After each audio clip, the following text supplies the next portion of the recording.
I have always been here.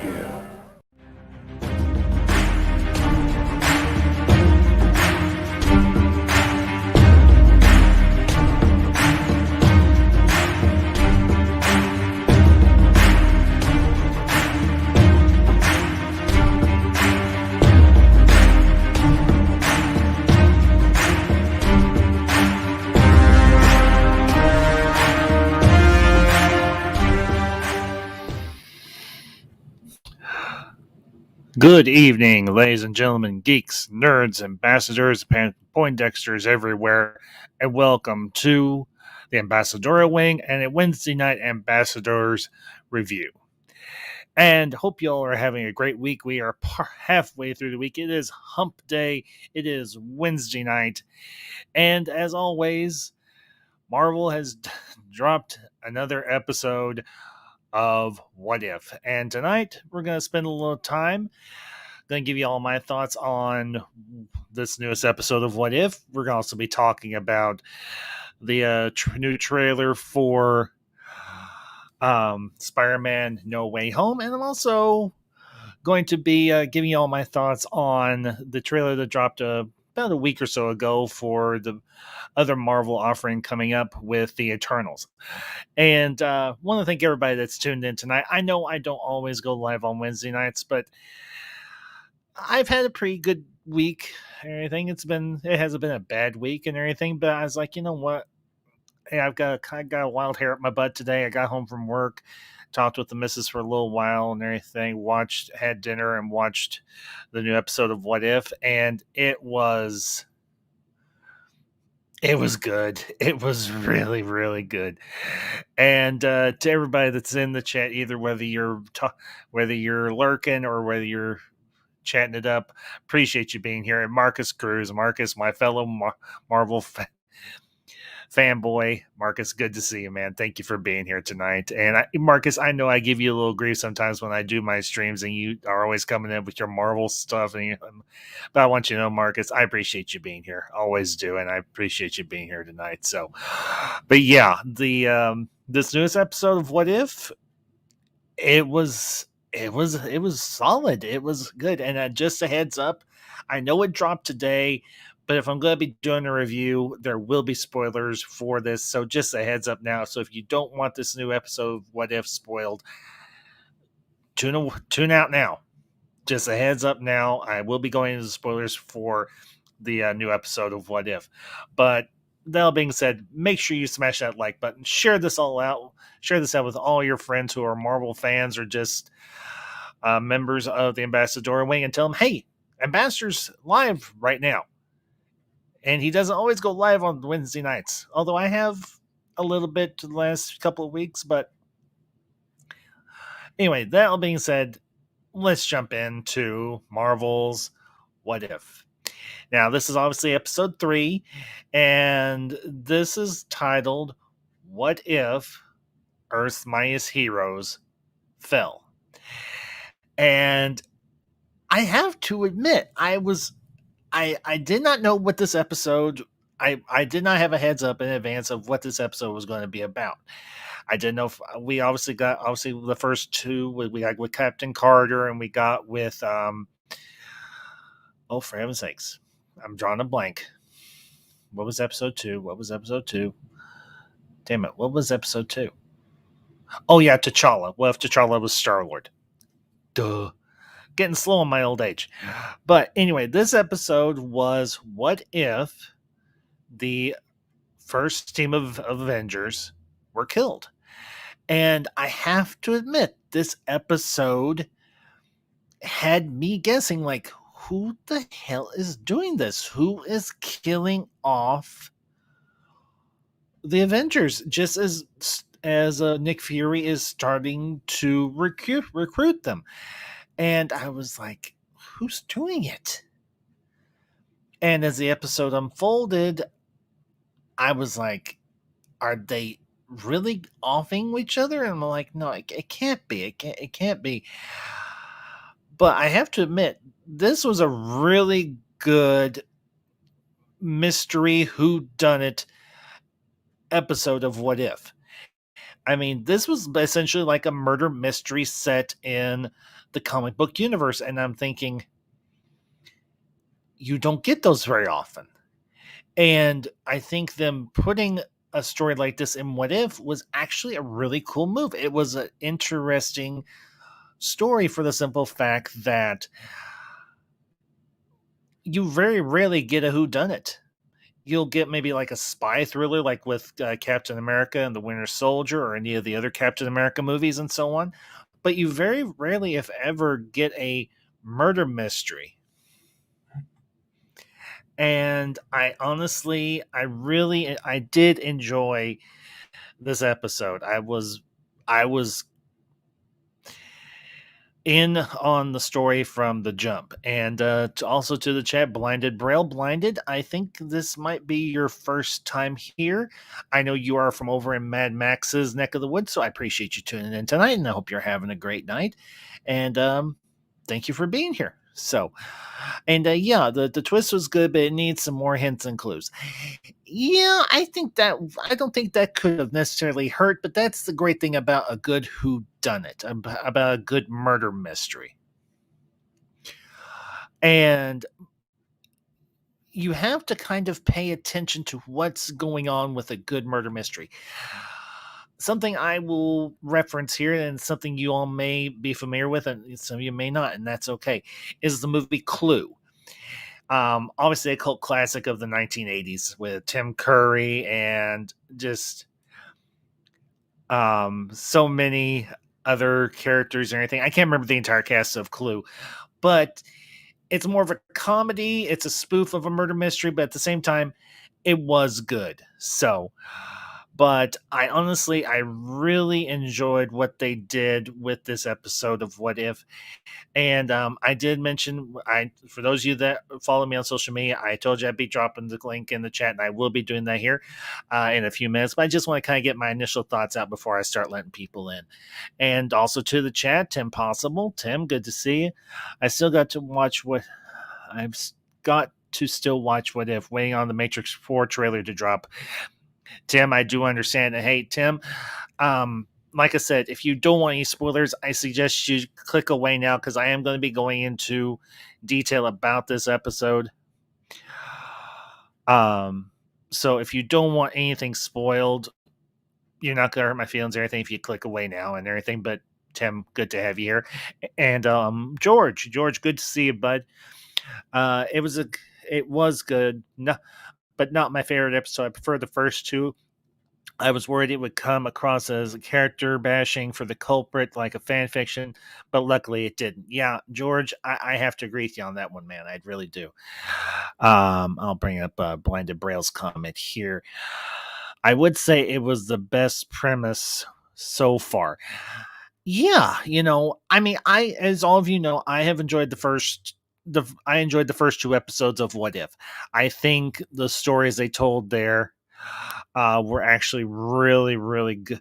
Were very good, very well balanced, very well crafted, and everything.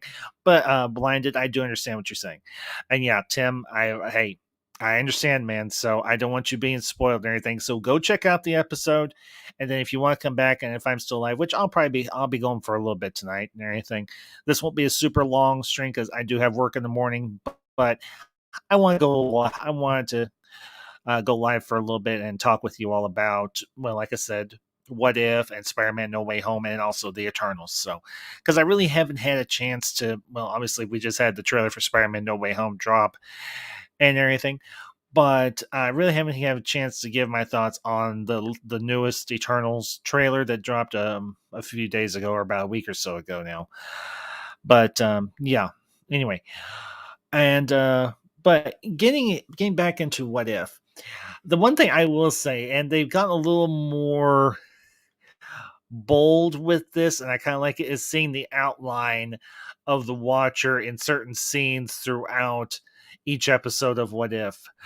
And I like the way that they're playing with that. I think it was actually it's kind of a nice homage to the original comic book. What they did with, they would have certain characters, or they would have the Watcher kind of faded into the background, but you could just barely make him out. And I thought that was a really nice touch with this episode and with all the episodes they've done thus far. And I'll bring in Blinded's comment here. I agree with that too. The first two episodes had a good story, but I didn't think the premise was all that clever, maybe besides Captain Carter. Yeah, and Blinded, I've heard a lot of people give critique about What If, and you know what? Everybody's going to have their perspective on it. It's not going to hurt my feelings if you disagree with me.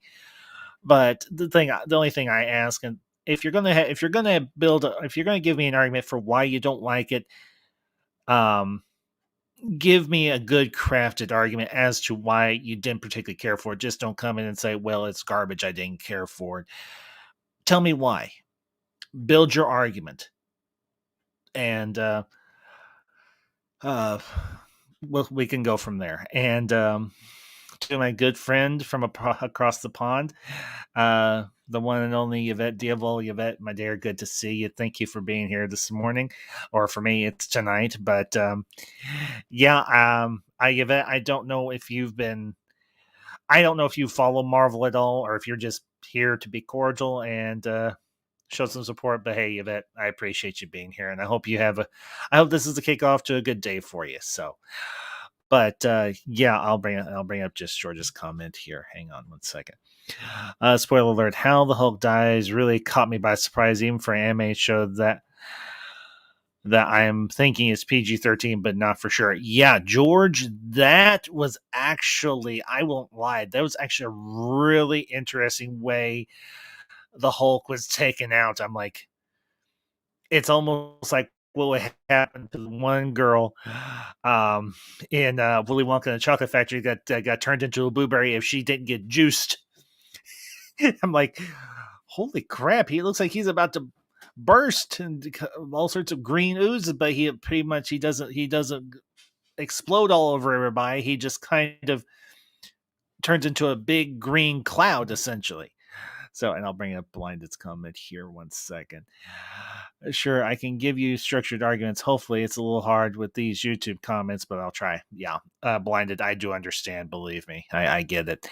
It's not always easy to fit a decent argument or whatever into like 200 characters and everything. So, and I do get it, but if you have to do it in several comments or whatever, I do my best to try and keep up. So, but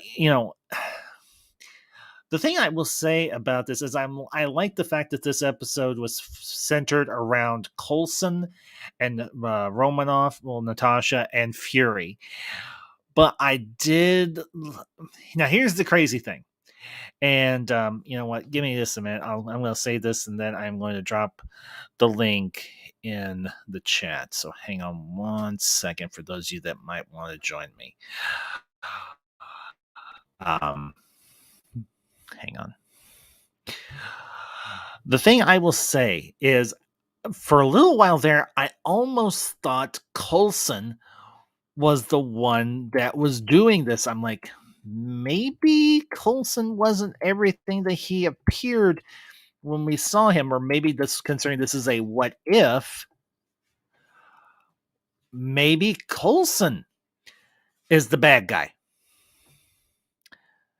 Maybe he was the one that was committing all the murders. But obviously, he wasn't. So, but for those of you that are in the chat, if you're wanting to join me, I have posted the link to the stream. So if you want to join me, we'll talk about What If, we'll talk about Spider-Man and so on. The link is there. By all means, you know what to do. So, and I'll bring up George's comment here. I would love to see a What If episode where the half that originally got snapped survived and the original Avengers got snapped instead. You know what, George? They may eventually do something like that, considering how well the series has been received so far. I don't remember how many episodes this first season of What If is, but I would say, considering the fan response thus far, and I would probably imagine the critical response has been pretty good as well. I would imagine we may get a story like that, or hey, who knows? And I'll bring up Blinded Brow's comment here. I would say that the 3 episodes. I would say that third episode's premise was playing on tropes rather than lore like the previous two episodes.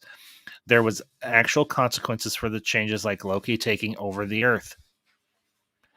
Yeah, Braille. That is not a bad. Yeah, I have to agree with that. Um, and I'll bring up George's comment that blended. I'll get back to yours. I thought it was the Shield agents that were secretly Hydra. You know what? It would have been interesting if they'd gone that route too, George. I won't lie. But I have to admit, what they did in this episode and how it all turned out. Now, I will say, I did like the fact that they brought, and this is spoilers, so heads up now for you those who have not watched this yet. I do like the fact that they reference and that we do see Captain Marvel. I do. I really, I can't lie, and I imagine that there were a million fandom ministers go around the world going. Wee! Sorry if that was a little bit annoying. No offense. Anyone's ears are hearing. But it was just, I can't lie, and I'll have to go back and check the credits because I just wonder if they did get Brie Larson to come in and do that one line in that one at the scene at the end. But I have to admit, each one of the deaths was really intriguing. And we'll go ahead and and blinded. Thank you, appreciate it, because I was actually getting this ready to segue into that. And Hank Pym turning evil, while the previous two didn't have major consequences, the opposite, more like the opposite, like Thanos turning good. Yeah, Hank or blinded. I do. Yeah, I have to admit, I did like that twist myself. But yeah, they had Hank Pym, who was essentially in the Yellow Jacket armor. For those of you that might not have recognized that that suit design, there was a time that Hank Pym was evil. There actually, fun fact for those who don't do deep dives on Marvel very often. The character of Hank Pym in the comic books is much different from the one we've seen in the movies thus far. Um, there have been times that Hank Pym has actually been a villain, or he's been, I'll say this kind of politely, he's been mentally unstable. And he's done some very questionable things. For instance, he was actually the one who created Ultron, the vibranium or adamantium encased to Murderbot, essentially. So, and I'll bring up Blinded's comment here. What if comics are pretty random, but I think they ask a different question. Like, what if Spider-Man was Punisher, which completely changed the character's philosophy? Yeah, Blinded, and I do get that. So, no, and hey, Blinded, sorry. Also, sorry for the grammar. Typing on a keyboard sucks, and I have big thumbs. Blinded, it's okay, man. Don't worry about it. It's not a problem. I'm reading your stuff perfectly fine. So, but yeah, them playing with the character of Hank Pym and turning him mad, here's the thing: I don't necessarily see Hank Pym in this particular context as evil.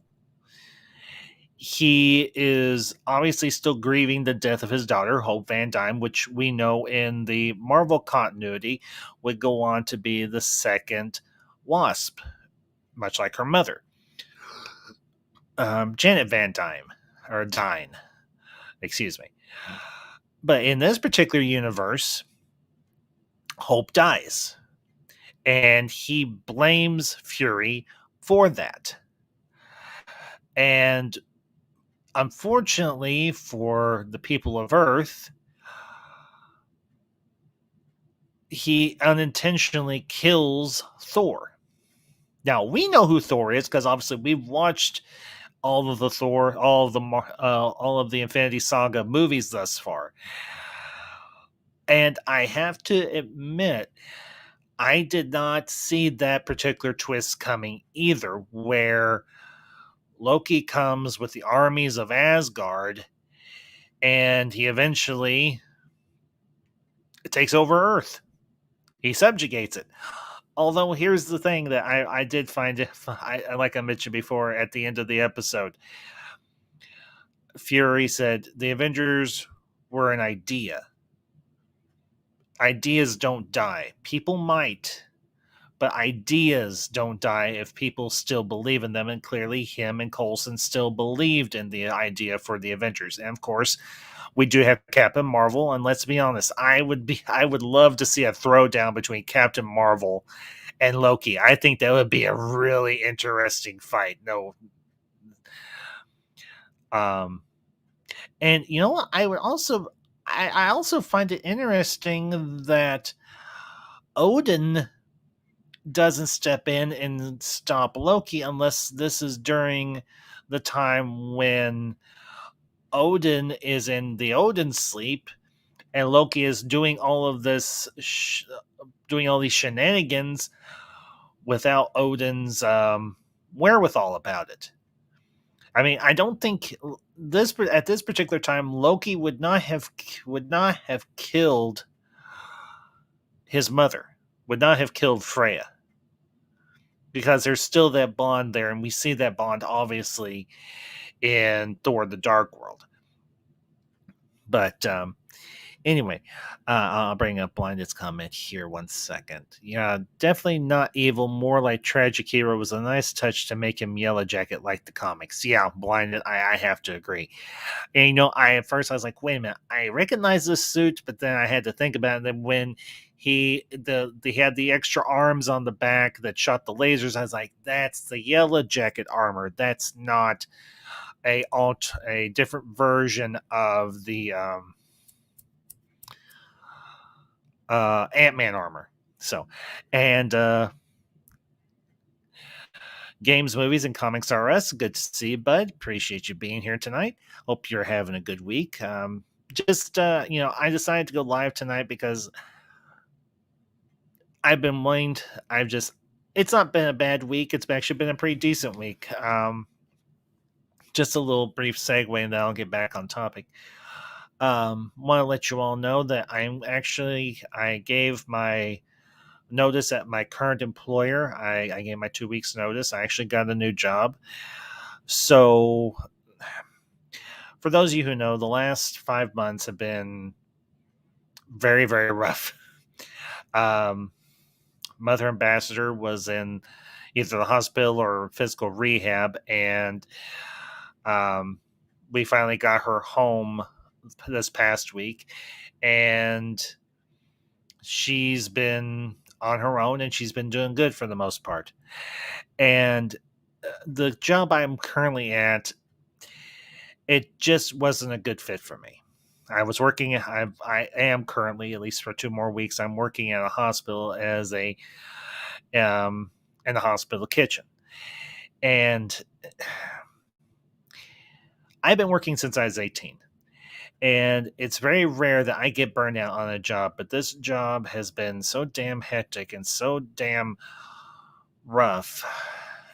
And the environment itself is not the best. So I talked with the missus. I was like, look, I know you're still trying to find a job and everything, but I was like, I can't keep this up anymore. And she's like, well, honey, do what you need to. And she's like, but just make sure you've got a job. I was like, yeah, of course.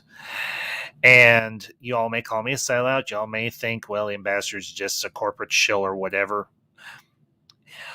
You got to do what you got to do to make ends meet. And I was lucky enough, and I consider it lucky, because I used to work way back before I even was on YouTube or even online, before the term on being online was really a thing.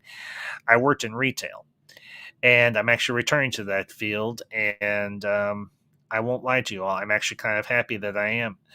And it actually is going to open up some new opportunities for me in terms of what I may be able to do down the road, in terms of a proper career for myself.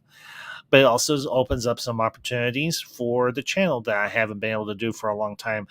One particular segment that I used to do a lot when I used to work my old job was I did a segment called Afternoons with the Ambassador. And with this new job, I will be able to resume that that particular segment and everything. I'll have to work it around my work schedule or do it on days that I'm off and everything. But afternoons with the ambassador are going to be making a comeback. So I did want to let you all know that. And yeah, blinded braille. Nah, no one to sell it. You gotta survive. COVID has been rough as hell. Yeah. The thing is, the thing is, I've been relatively lucky in terms of employment. It's just this current job that I've been doing. It has not been the easiest, and I'm lucky that I'm going back to a field and a field of employment that I really enjoy. And speaking of things that I enjoy, here is my good friend. You know him, you love him. He is simply just George. Hey, George, good to Ambassador. see you. George, good to see you, man. How you doing? Good. How are you? Cannot complain. Was just doing a little rambling about what's going on in my life and everything before I got back on topic and everything. But yeah, good to see you again, man. Your story reminds me of like what my mom's going through. So like Hmm. during the pandemic, like she before the pandemic, she worked at Macy's, and then like back in June, last year in June she was rehired, and then 2 weeks later they let her go when she tried getting a job with this bus company my cousin runs, and that hasn't really worked out because there hasn't been much work. So Macy's wanted her back, and she's been working full time since That's just awesome. recently. That dude. That's awesome. Truly. So So yeah, like you're not a sellout. You know, people need work. It's a job. yeah, I know. I know. Well, and like I say, it may afford me an opportunity to maybe move up in the retail field and have a higher position than I had previously. So, but we're not here to talk about my personal life. We're here to talk about Marvel, and we're here to talk about what if. So, George, your thoughts? I know you put a few things in the chat, but your thoughts on this episode of What If? Well, it's a nice change of pace because like the first two episodes were essentially character swaps, where here it's like Yeah. a different concept. It's a who done it. Mm-hmm. And like I said, like you would think at first, like if it's a Shield agent, oh, they're going to introduce the Hydra arc early, but it ends up not being that. And then when you find out who's really behind it, it's like I said in the comics the chat. Like you Yeah, don't want I this got you. to be a scenario where it's a character bashing like in fan fiction. And for those in the chat who don't know what character bashing means, character bashing is essentially in fan fiction when they take a character that the author doesn't like and they basically make that character very unlikable, sometimes a bad Mm-hmm. guy, like a real jerk. And for example, like this is in some Avengers fan fiction. Sometimes they bash Team Cap because they're so pro Iron Man. So they make Mm-hmm. like Steve Rogers and Wanda like these lunatics, and maybe a few members of Team Captain America redeemable. But for the most part, usually Cap and like Wanda that get bashed. Mm-hmm. Well, and and here's the thing. As I mentioned, I was kind of, they put a couple of red herrings into this thing. One was Natasha. The other one was Colson because I thought, maybe Colson's up to some shenanigans here. Maybe this is a different version of Colson because this obviously is called What If. They take everything and they kind of flip it on its head. So maybe Colson was the one working against Fury. Maybe he had some sort of beef against the heroes or whatever. I don't know. But when they reveal that it's actually, in fact, um, Hank Pym, I was like, I did not see that coming. And I was like, good hook. Really good hook. And I was like, it shows that they're thinking outside the box. I can understand the perspective that basically what they did with the first two episodes was basically a character swap. But the caveat I would add into those is you may have changed yes, you changed the characters who are playing these different roles, but it also shows how one person's change in how they interact with the world around them or the effect that they can have on them can change everything around them. And I think that's also a good premise for what if can do. And I will be interested to see it as how the rest of the this first season will play out. And honestly, they could even expand beyond the confines of the MCU with the Infinity Saga and so on. They can quite literally do any story they want. I mean, I think we're eventually going to get, if the trailers and all the other stuff that we've had so far come up, we're going to be getting a what if episode with Marvel's with the zombies. So I'll be interested to see what happens with that. So Well, another thing I really like is like they delved back into not just Phase One, but they delved into like the Phase One movies that are kind of forgettable, that are like the least liked. Like, yeah, Episode One delved into First Avenger, but First Avenger is a well liked Phase One movie. It's considered like top three Phase One, where like this is like happening, like involving Incredible Hulk, Iron Man 2, and Thor. And yeah, the first Thor is well liked, but like Incredible Hulk and Iron Man 2 tend to be the bottom of the barrel. Now I think Incredible Hulk's underrated, but that's just my opinion. same. Yeah, I and here's the thing. I liked the Incredible Hulk. I was kind of bummed. I won't lie. I was bummed that that Edward Norton couldn't be brought back because, well, he was kind of a pain in the neck to work with. But I did like the fact that they had Mark Ruffalo doing the voice, and that this particular version of Bruce Banner was designed to look more like Mark Ruffalo instead of Edward Norton, because this is the Hulk that we know, and they just happen to place Ruffalo Hulk instead of Norton Hulk in this particular situation. And having so many different variables turned around in this episode, it made it really entertaining. And okay, I'll bring up Brian Braille's comment here. I even thought that myself initially when this all happened. He's like, Brian says, I was thinking Loki was behind it. That was a possibility too. This could have been Loki's big play. I mean, and let's be honest, he is the god of mischief. Him pulling off something like this wasn't beyond his ability to do so. I mean, they could have used some sort of Asgardian tech to kill off each one of the different heroes. But as we saw, it was in fact Hank Pym shrinking himself down to where he was in to the microscopic level, and he could enter Stark and Hulk and so on to kill him. And of course, he was the one that beats up and unfortunately kills Black Widow as well. So, but let me ask you, George, what did you think of them including Loki in this story? I mean, granted, we just got the Loki series and everything. Was it too soon to see Loki again, or do you think it was okay? In the episode, you're asking? Yeah, in the episode. Mm-hmm. I don't think it was too soon, because again, this is taking place like during the events of the first Thor, so like Loki's essential to that. So obviously, if you're killing Thor off, you're gonna have to include Loki in the scenario. And again, you want it again because you're killing off all these heroes. We know what's gonna happen after like the events of Thor, and like when Captain America comes out of the ice in the end of Captain America: The First Avenger, Loki happens. So with no team, Loki obviously finds an easy path to conquer. Mm-hmm. Except that we do know that Fury still has his ace in the hole, or his captain in the hole. Okay, that actually sounds kind of wrong. We'll just go with ace in the hole with Captain Marvel. I wanted to ask you, what did you think of seeing her show up at the end of the episode? It was surprising, but again, she was also the inspiration for the Avengers. So for Nick Fury, he's probably thinking, if I can't have my Avengers team, I'm gonna have to bring back my inspiration. Because think about it, at this point, Black Panther hasn't really been discovered. Neither has like Doctor Strange or the Supreme Sorcerer. Spider-Man has yet to get his powers. They don't know. The Guardians of the Galaxy haven't been formed, and they aren't exactly good guys at this point. They're their own criminals in their own way.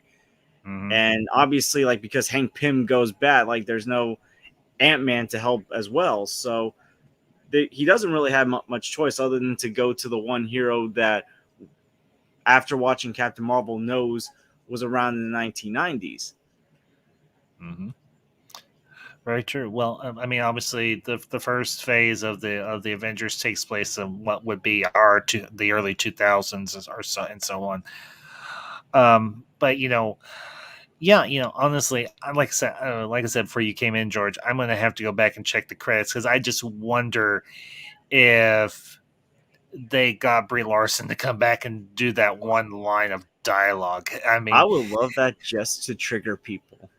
I said that myself. I was like, if that turned out to be Brie Larson that did that, just came in, did that one line, and then like Asta, a million fandom ministers around the world were going, I mean, I'd be like, they got triggered about Captain Carter for crying out loud, and it's like, no, oh, that's my favorite episode so far, and it's not because I love First Avenger, but because like I really enjoyed that episode. well, and here's and we can talk a little bit about the other episodes as well.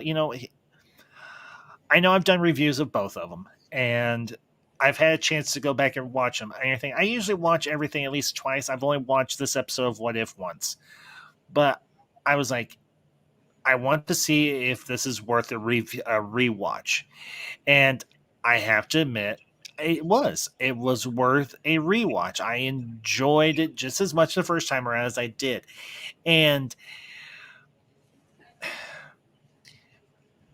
it also incentivizes us, those of us that have watched the Infinity Saga, to go back and rewatch these and say, okay, is what they did in these animated episodes just as good or potentially better than what they did in the live action movies? And I've gone back and watched clips of what Captain America did in the first movie with the first Avenger, and what Captain Carter Peggy does in the What If episode. And a lot of people have brought up the fact, and I do agree with this, and this is something I acknowledged to myself in my own reviews.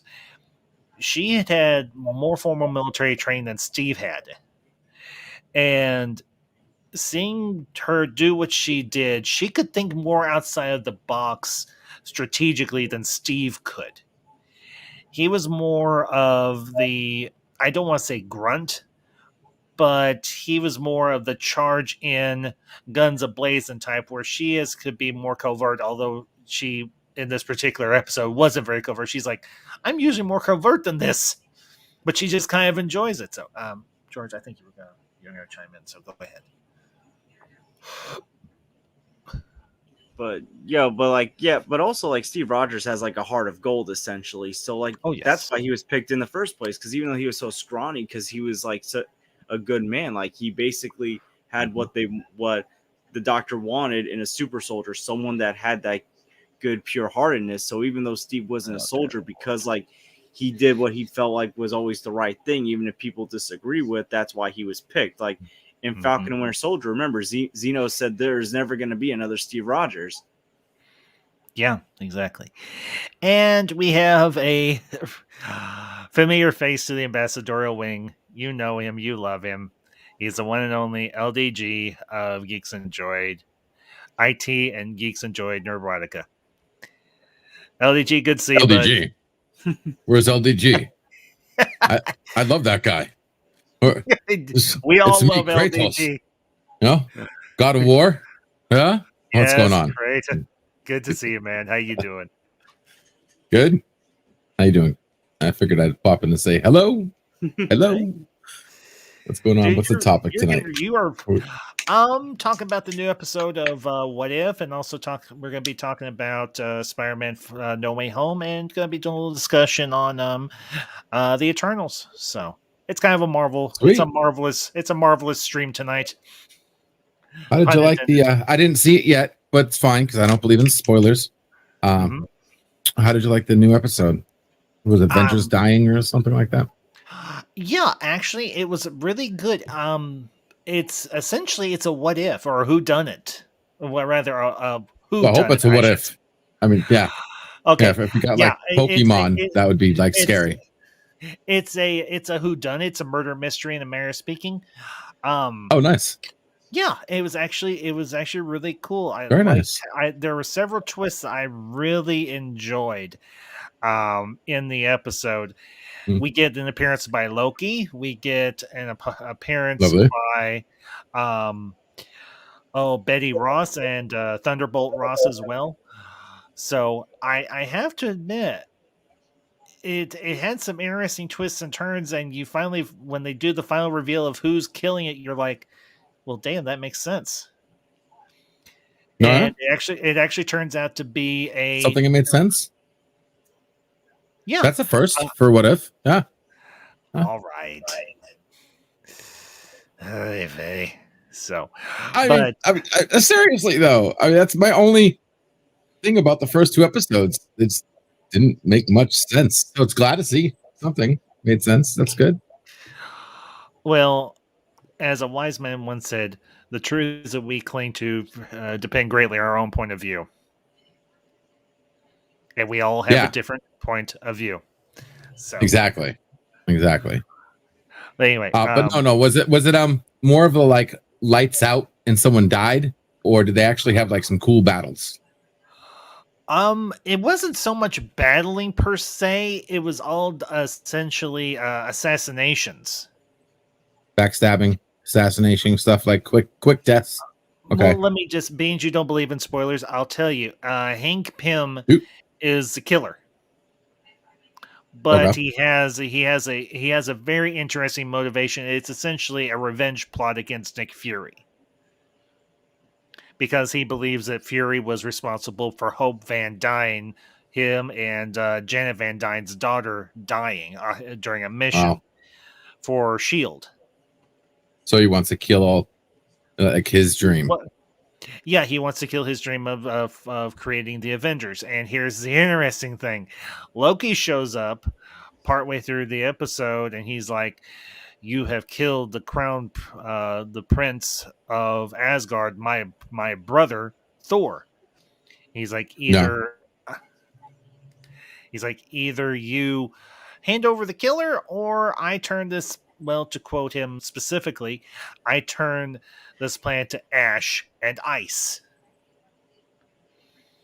And there's actually a really interesting fake out for the conclusion, or towards the end of the episode, where Loki is masquerading as Fury, and he gets the drop on Hank Pym, and he's doing all of the stuff that he did. And he's doing the false imaging where he creates multiple replicas of himself. He does all sorts of, he pulls all the tricks out of the hat, and he eventually gets the drop on Hank Pym, and they capture him. And I think he ends up killing him. But here's the kicker: Loki's talking. Loki's talking to Fury. He's like, "I'm thinking about extending my stay here on Midgar." And Fury's like, "For how long?" And the next thing you see is Loki in the United Nations with Asgardian soldiers all around him, and he's like, "Hi, I'm your new boss. You now serve me." Damn straight. It's essentially, yep, essentially, and it's actually, now there's one final scene where Fury is, I think, down in the wreckage of the ship, or that giant flying wing that Rogers and Red Skull were on, and he finds he brushes some ice off of the shield, but he says, "Don't you agree, Captain?" And it turns out it's not Captain America, it's Captain Marvel, because he activated the beeper as a last resort, because all the other Avengers are dead. Yeah.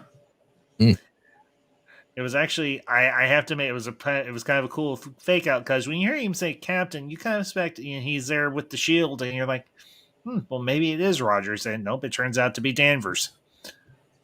So, but yeah, I think, well, Loki, I think you would enjoy your own appearance in the episode. You are quite menacing and very awesome, and very charming, yet threatening. And of course, the fellow who played you, Tom Hiddleston, did your voice and did a great job. I will admit, this is the one thing I've enjoyed about What If. It's the fact that they were able to get a lot of the actors to come back and voice their characters again. That has been a real treat for me. Granted, we don't see them live action, but it's a nice piece of continuity for those of us who are fans. So, George, Well, the one that I was disappointed in, sorry, was the one not exactly the popular guy, but Batista. And I heard they tried getting him, but they just couldn't line it up. They couldn't do it. Yeah, Drax, so Drax. That would have been awesome because, like, I don't know. Some people were talking, some people loved him, some people hated it, but I liked it. I liked the part where he was like, "Oh, can I get a selfie?" and all that stuff. It would have been nice to have his voice. Loki, do you know this Cardinal Sin fella here? Yes. Okay. Cardinal Sin is good man. Okay. He's good people. All right. Well, Cardinal Sin, welcome. Howdy. Howdy. Hello. Yeah. I think I've seen you a few of Loki DG's streams on occasion and everything. Loki DG. A pleasure to have you on the ambassadorial wing tonight. So, thanks. As you may or may not know, we're talking about the latest episode of What If, and going to be discussing the new trailer for Spider-Man: No Way Home. Of course, the one and only trailer we've gotten so far. But your thoughts on anything I've brought up so far this evening, or if I don't know how long you've been in the chat or whatever. So, well, I just really stumbled on. Been doing some video editing, and saw that you were live because I'm one of your subscribers, and I appreciate that. Thank you. Sure. And I happened to drop a what if video of my own earlier today, and I thought, among other things, I might drop the link in the private chat, and yes, by all means, please. Yes, I'll be more than happy to share it out, and thank you. I'll definitely. You're welcome. Yeah, absolutely. It's well, a little different from some of the other stuff, but more than happy to take part. Well, Cardinal, let me ask you, what did you think of the episode of What If? Did you like it? Did you not care for it? What have been your thoughts on Loki on What If so far? To be honest, I'm not a fan. Okay.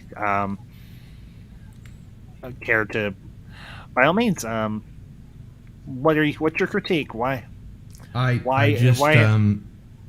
a fan of the What If comics, and it seems to me very much like the Disney What If is not the Marvel What If of old, and that they're, if you take the first episode, for example, which was more or less what if Captain America were female,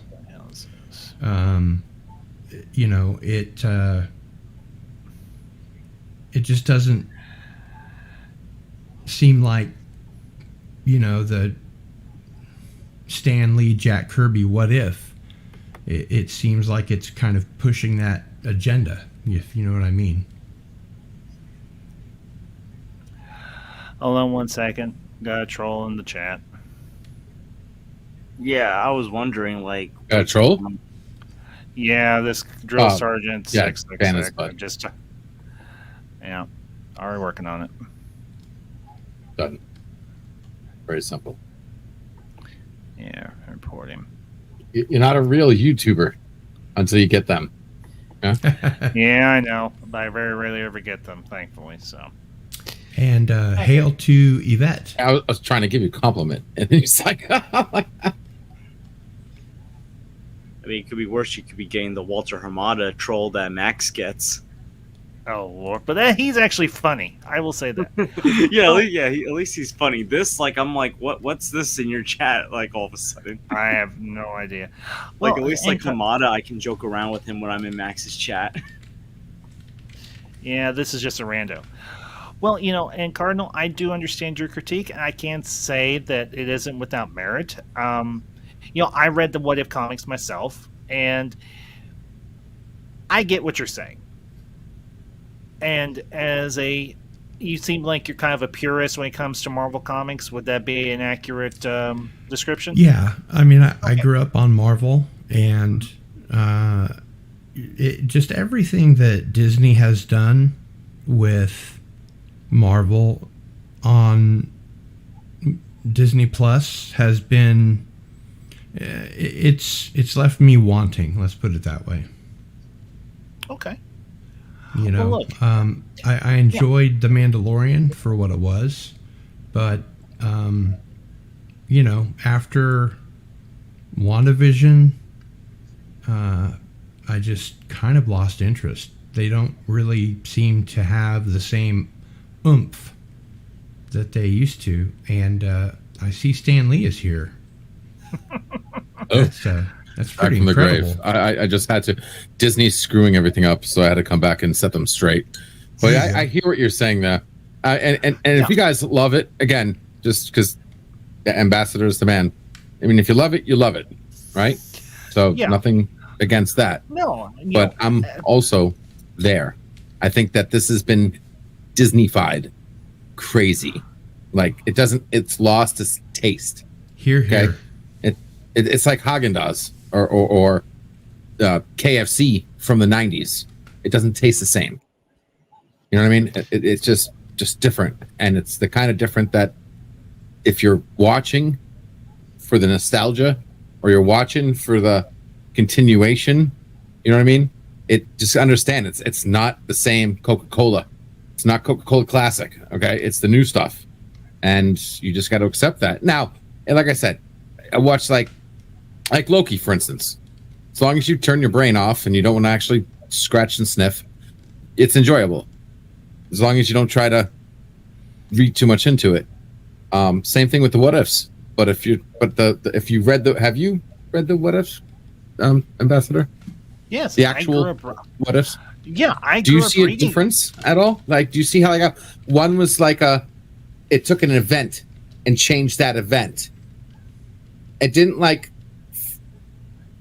focus on bending ideals or race swapping or turning one character and finding because the first two episodes, the only issue I really have with the first two episodes is that they took a single character and showed how if they became something else, they were what's that word? Mary Sue. They were perfect. Absolutely. We saw a better Captain America and we saw a better Star-Lord, which I don't even know why they called him Star-Lord, because that particular detail was given to the original character by his mother. So like the coincidental odds of being called Star-Lord, but anyway, that's what I was saying. So they put him on a high horse. I mean, he talked down Thanos, the Mad Titan. I'm like, that really hard pill to swallow. Okay, really hard. Okay. Well, and I do understand what both of you are saying. I do. But the thing you have to remember is these are theoreticals. These are hypothetical situations. What potentially could happen if these characters were put in these situations? What if they did this? What if Peggy Carter became Captain Carter? What if T'Challa was abducted by the Ravagers? And that's fine. And yeah, and I do understand, and I can't say I disagree with the particular critique.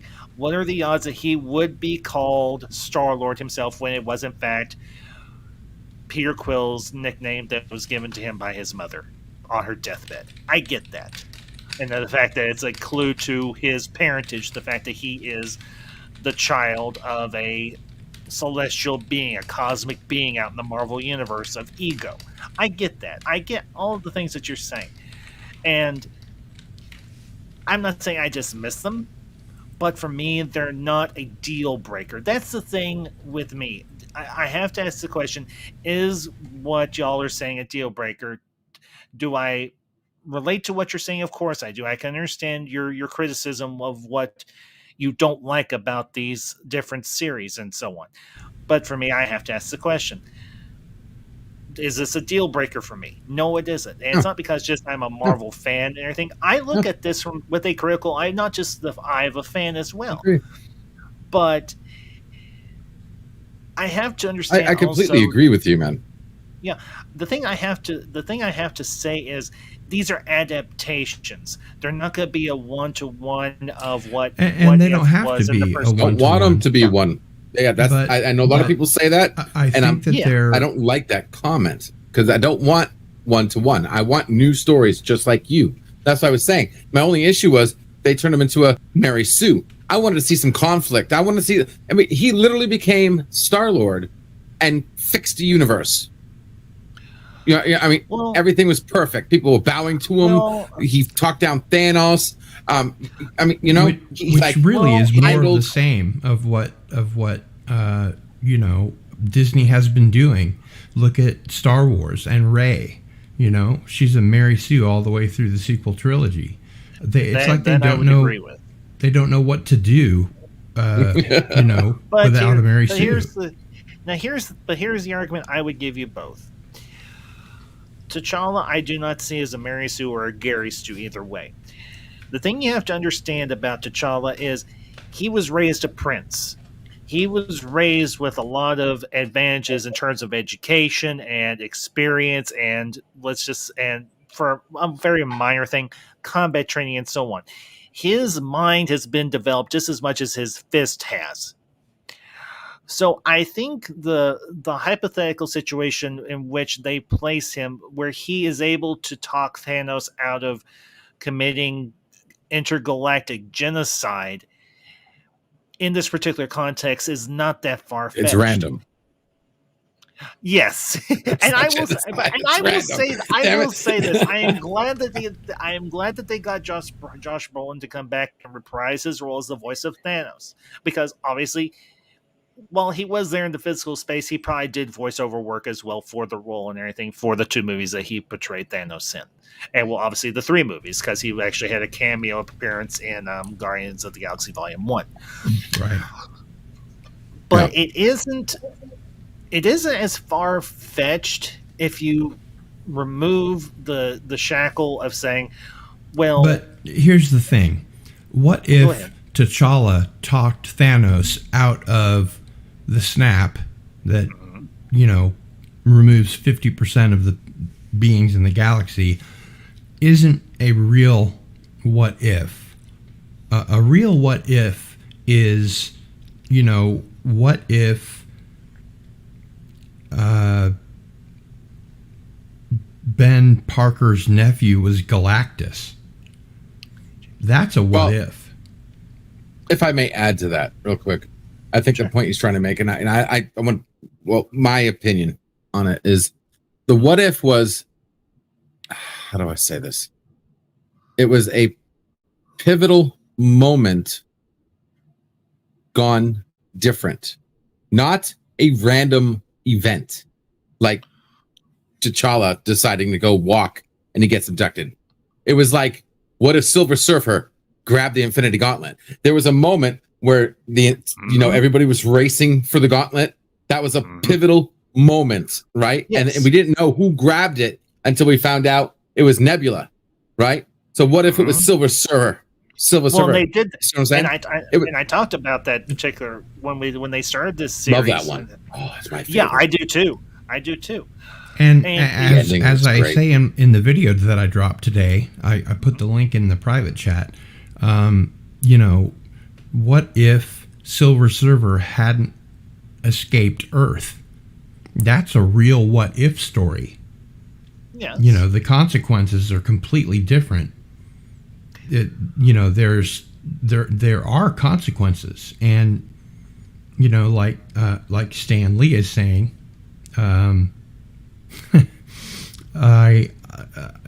can't get behind these other, these new what if stories. I realize they're adaptations. We have to change with the times, families. But they're still the same characters.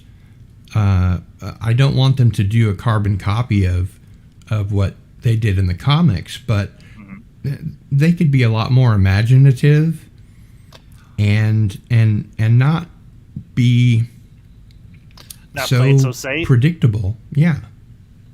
Well, and here's the thing.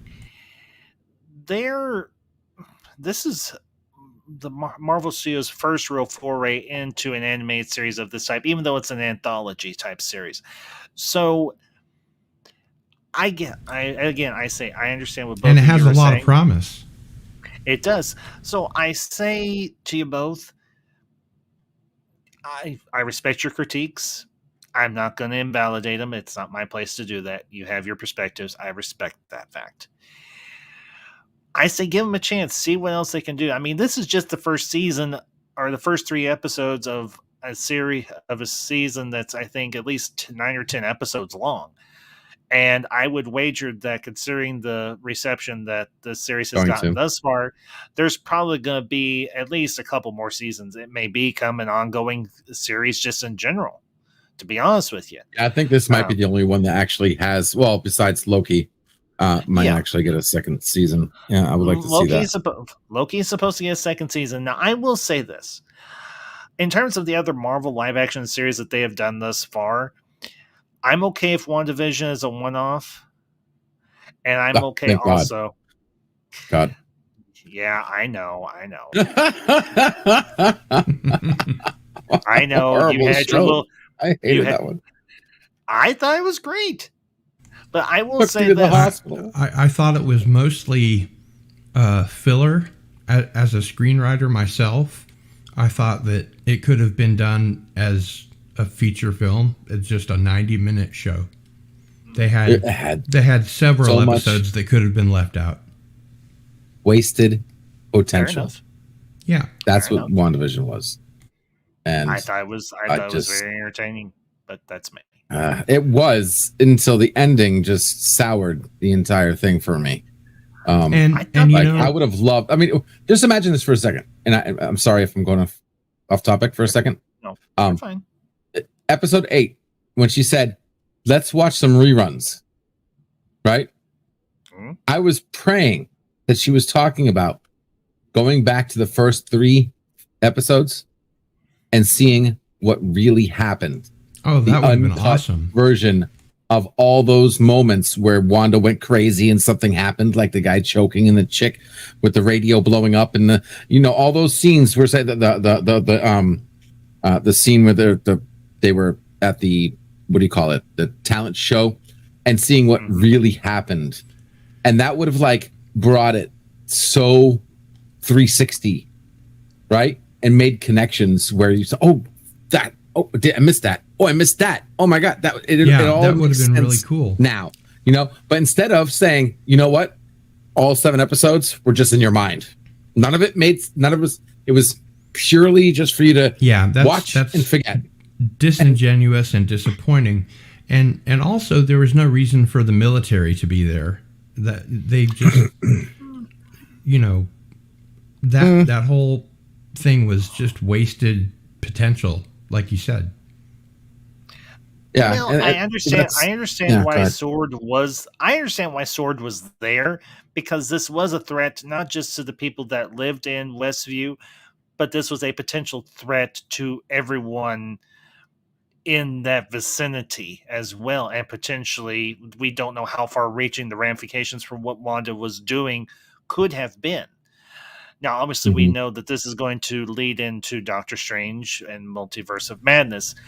But we also know, and this is I think this actually is kind of a good segue. We know that Spider-Man No Way Home is going to have ramifications for the MCU moving forward in terms of the part that Strange is going to have to play in Parker's dilemma.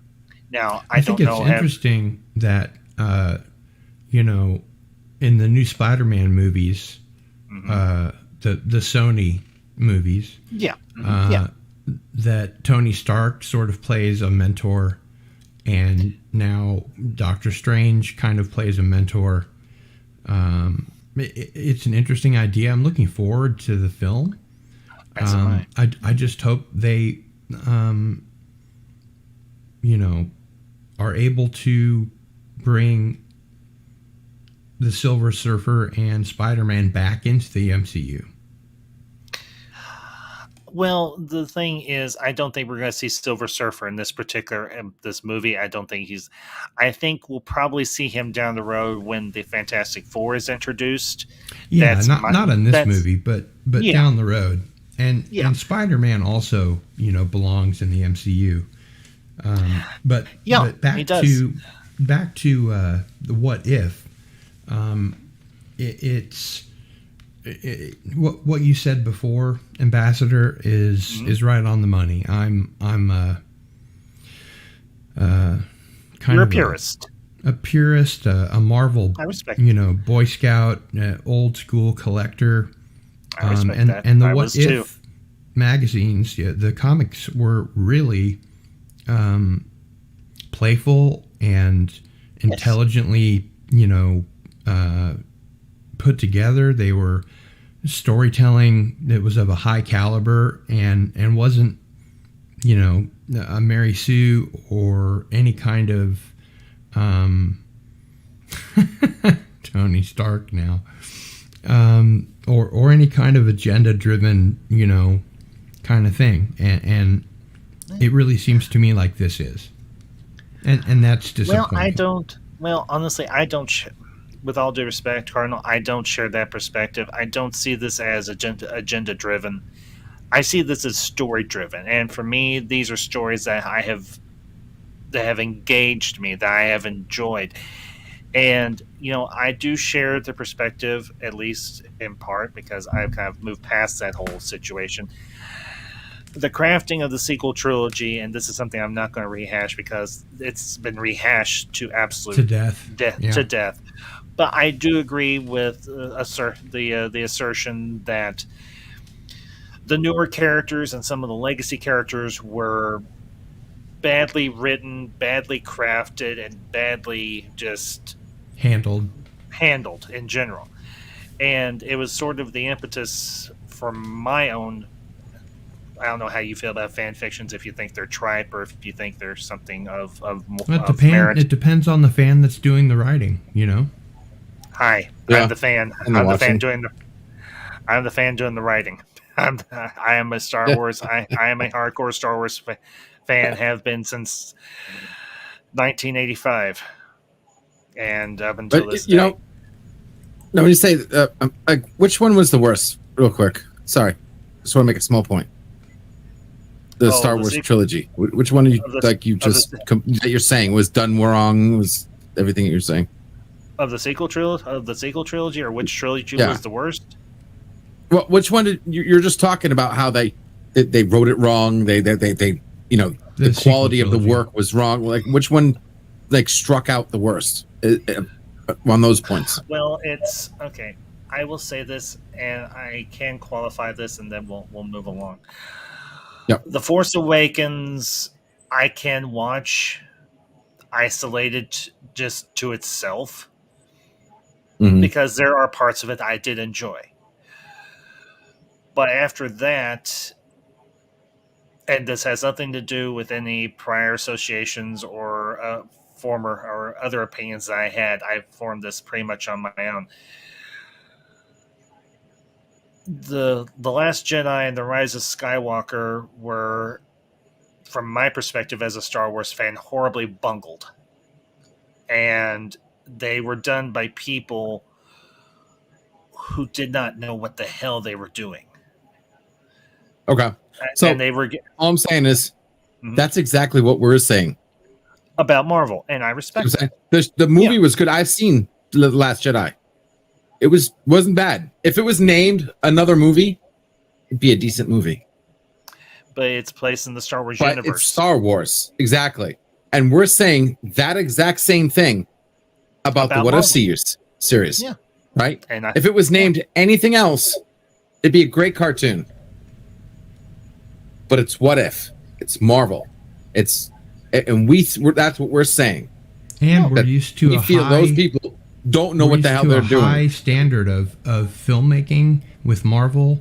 Kevin Feige has shepherded all these movies, as a fan himself, in a way that resounds with not only fans but with quote normies, and that's something that is kind of tough to do. And I think that the Disney Plus shows have failed in that regard. And and I can appreciate that. Myself, I've enjoyed the Disney Plus shows. And that's cool, It's Well, and LDG and vive George la here différence. yeah, and LDG here and George will both tell you, I I am not an Gesundheit. easy person to I am not an easy person to impress. But if I say something Oh yeah, is neither good, am I. if I say I hear you. something, I'm with you on that. if I Sorry. feel something is of quality, I'm going to say so. And I feel Yep. from my perspective that Loki and WandaVision and Falcon Winter Soldier and What If have been of quality. So, George, you've been quiet for a few minutes over there. Are you still with us, bud? Yes. Yeah, I'm still here. Okay.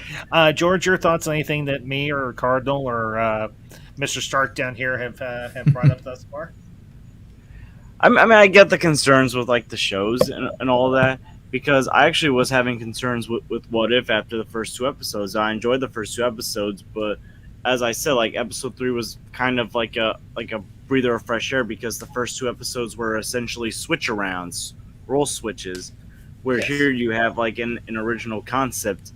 So like I get the concerns like with like Marvel and like how Disney it could be like Disneyfying stuff, but again, like we really haven't really seen like Phase 4 with the films other than Black Widow, which is a film that should have came out like in Phase 3.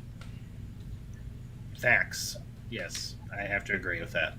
Now, Grant, I have not seen Black Widow as of yet. I'm waiting for it to clear its premiere access window, and then I'll just watch it on Disney Plus and everything, because we haven't had the time, and Mohammed Basher hasn't been feeling up to going to the theater at the moment. I'll probably see it in the theater if it's still in the theater.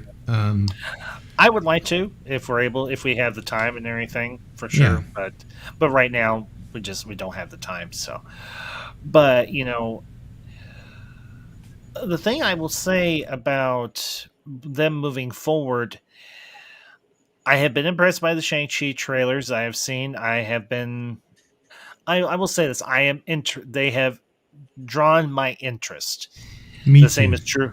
The same I is true agree. of the Eternals, and I will say this: I know some people are not very excited for the Eternals film. I know that the first couple of trailers were kind of a letdown. I will agree to that. It's a tough movie to make.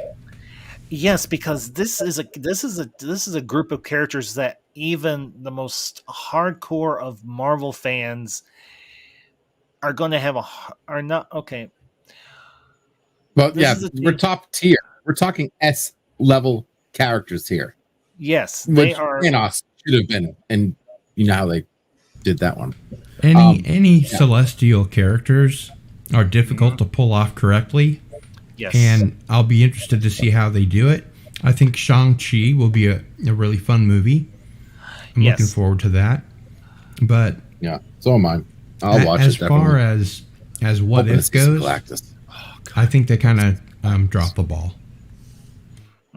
They may drop the ball, but they can always pick it back up. They may be able to. Now, for myself, I don't think they've dropped the ball. I think they've kept the ball, and they've kept running with it. So, but when they announced Phase 4 and they announced the Eternals, I was like, this is a team I have been interested to see on the big screen. I will say this: I was extremely let down and extremely disappointed how badly the Inhumans was bungled, because they are also another group of characters from the Marvel universe that I absolutely am a fan of. Agreed. And I Agreed. hope that somewhere down the road that we get a reintroduction and a good adaptation of this group, just like the same is true with the Fantastic Four.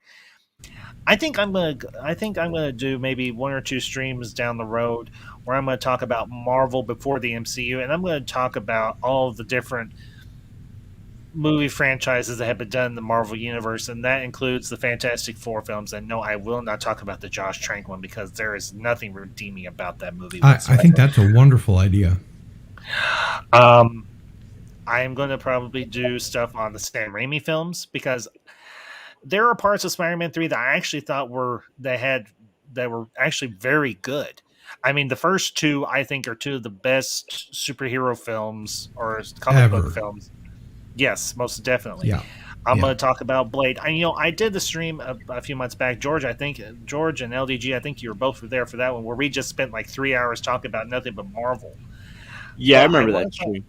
Yeah, I want to talk about Marvel before the MCU because there were a lot of really good films that came out in those years before Disney and Kevin Feige. And I'm not saying these things as a negative, but before Kevin Feige and Disney came in and kind of put the ship in order and gave us what they've given us over the last several years. And I will say this.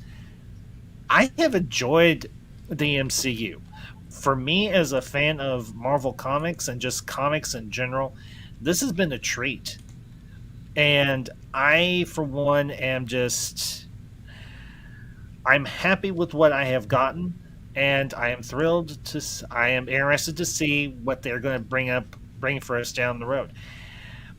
Now, most of you know by now, they brought out a brand new trailer for Spider-Man No Way Home, which is a follow-up, obviously, to Spider-Man Far From Home. It actually has direct ramifications for what happened in the previous film. And I will say this. What a great trailer. That was a great trailer. It was. I watched it like 3 times. Well, and that's the thing. And this is a point that I've always said. A trailer has one sole purpose: to get you excited for a film. I will say this for Marvel and their marketing wing. No pun intended. Sort of. They know how to craft good trailers to get both the fan base and the general public interested and invested. With Shang-Chi, and I was actually corrected on this last night, it is pronounced Shang-Chi, not Shang-Chi. So, right. With Shang-Chi, with Spider-Man Far From Home, and with this new Eternals trailer, which actually explains, well, where the hell have you all been all this time? Well, we're not allowed to intervene unless it has something to do with the deviants. That answers that question, because I imagine that was a question that a lot of people were saying to the marketing team. Well, like, okay, this group of characters who have all these powers have been on Earth all this time. Why in the hell weren't they trying to help the Avengers or help the Guardians of the Galaxy or whatever? Well, and if you don't mind me saying so, that's a big critique of Captain Marvel. Where were you when we needed you most? And I think things seem to have kind of slid down from Captain Marvel forward. That seems to be the fulcrum where, the seesaw just kind of goes the other way. Well, the thing I will say is I think the explanation, I know it was just a one-line explanation, but when you've got so much going on in a movie, you can only give so much time to certain plot points. And when she says, well, there are a lot of worlds out there and there's just me. Because we know it's at a certain point that Thanos takes out the Nova Corps, and the Nova Corps is no slouch as in terms of being a protective force. But when he comes in and he wrecks house, Nova Corps is not there anymore. And it's just her trying to cover all this space, and she's going after the Kree Empire. That's no small feat in itself for one person either. So where has she been all this time? Well, she's been off fighting all these other intergalactic threats. That's why she couldn't be there, and also because, well, Fury didn't activate the beeper. He finally activated the beeper and said, hey, Carol, get your ass back to Earth. Get your ass to Mars. Right. For those of you who get that reference. Get your ass to Mars. Hey, Ambassador. Yes. Yeah, Oh, I'm yeah, I sorry. can hear you. You know, my computer's acting funny. I definitely got to reboot here, but I do need to jump out. Thanks for Okay. having me, and Hey. I will be watching the rest. Take I always care. love it when you stream. Thank you very much. And Yeah, on that LDG, note, always a I pleasure. just wanted to always, and let's see if we can do this right, not screw it up. And remember, everybody, have fun. And I am Iron Man. Cool. Nice. Dude. That was awesome. Folks, if you are not subscribed to LDG's channel, I highly recommend you go do so. He is a singular individual, and I say that in the best possible sense. One But of the most George- entertaining and fun people on He YouTube. is. He truly, truly is. George Cardinal, we've kind of touched a little bit on Spider-Man Far From Home, but your thoughts on the trailer and everything, and what you've gleaned from it and everything. The floor is yours, gentlemen. Yeah, go ahead, George.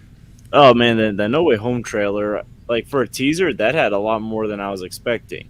Like I knew the Identity Crisis storyline would be in it, but like then the second half when like the multiverse stuff happens, and I was actually one of the people who saw like the leaked unfinished trailer when it came out on Sunday. So like, and obviously in that trailer it's easy to see Electro's lightning, the Goblin Bomb, and then Alfred Molina's Doc Ock. But then when you see like the real finished trailer, you see like hints of Sandman, hints of the Lizards. So like they really went out of their way to like hint and show these villains. And that Goblin Bomb, that's definitely Willem Dafoe, and that's the laugh, and that basically confirms Dafoe's involvement. And I know there's some people that have theories that say maybe it's just the villains, maybe not Toby and Andrew, and I'm 90% sure they're going to be in the film. But even if they weren't, I feel like the villains alone make this like an anticipated movie, because Defoe and Molina are iconic as those villains. So just having them back, even without Toby and Andrew, is enough to get people excited. And to see like seeing Alfred Molina was just, it made the hair on the back of my neck stand up.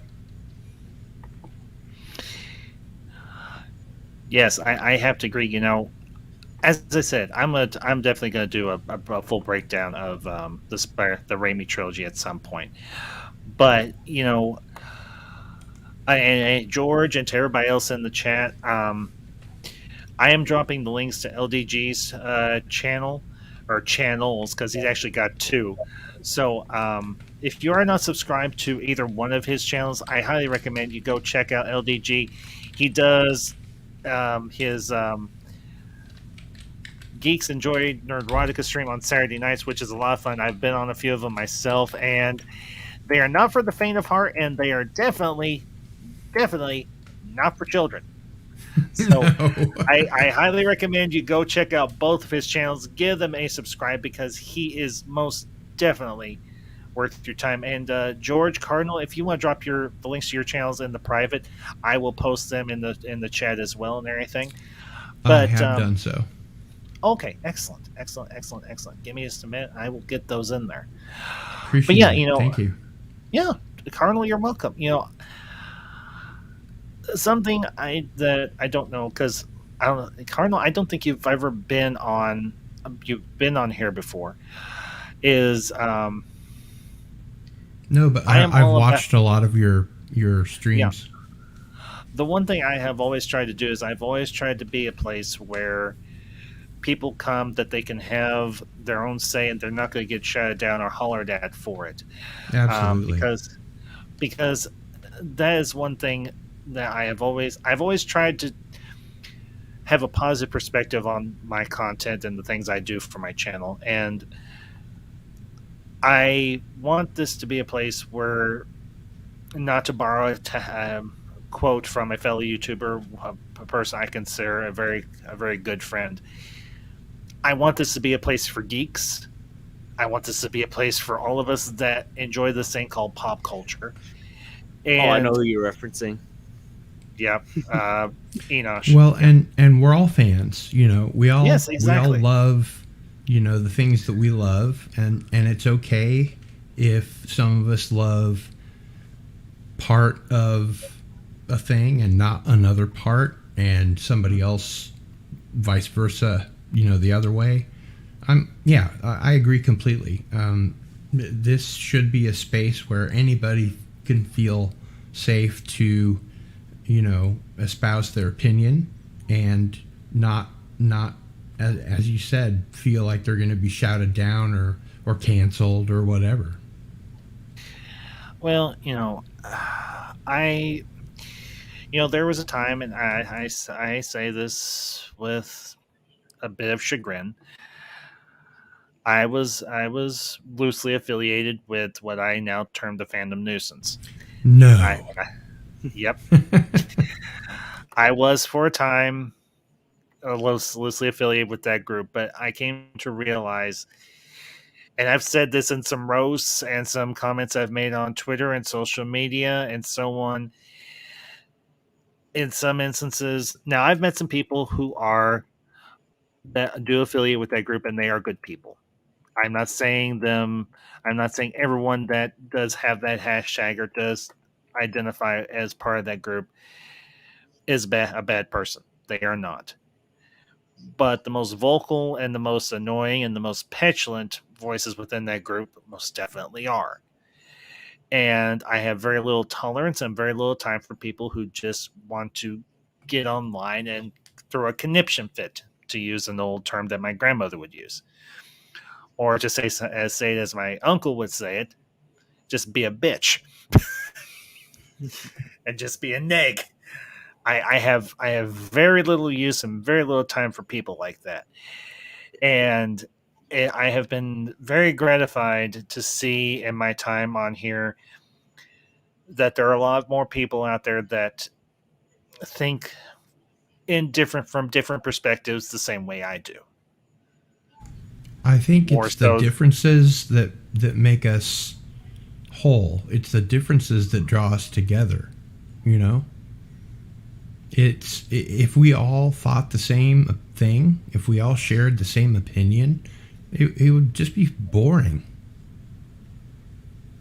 yeah. Like I said, vive la différence. Yes. Well, it's kind of like what you and LDG had to say about the current content with Marvel. You don't care for it. And I respect that, because not And don't everyone. get me wrong, I think it's beautifully rendered. Yes. It's beautiful to look at. It's just sort of what Robert Meyer Burnett always says: never put your characters or your agenda before your story. Never Yes. put your universe or your characters before your story, because then you won't be telling a very good story.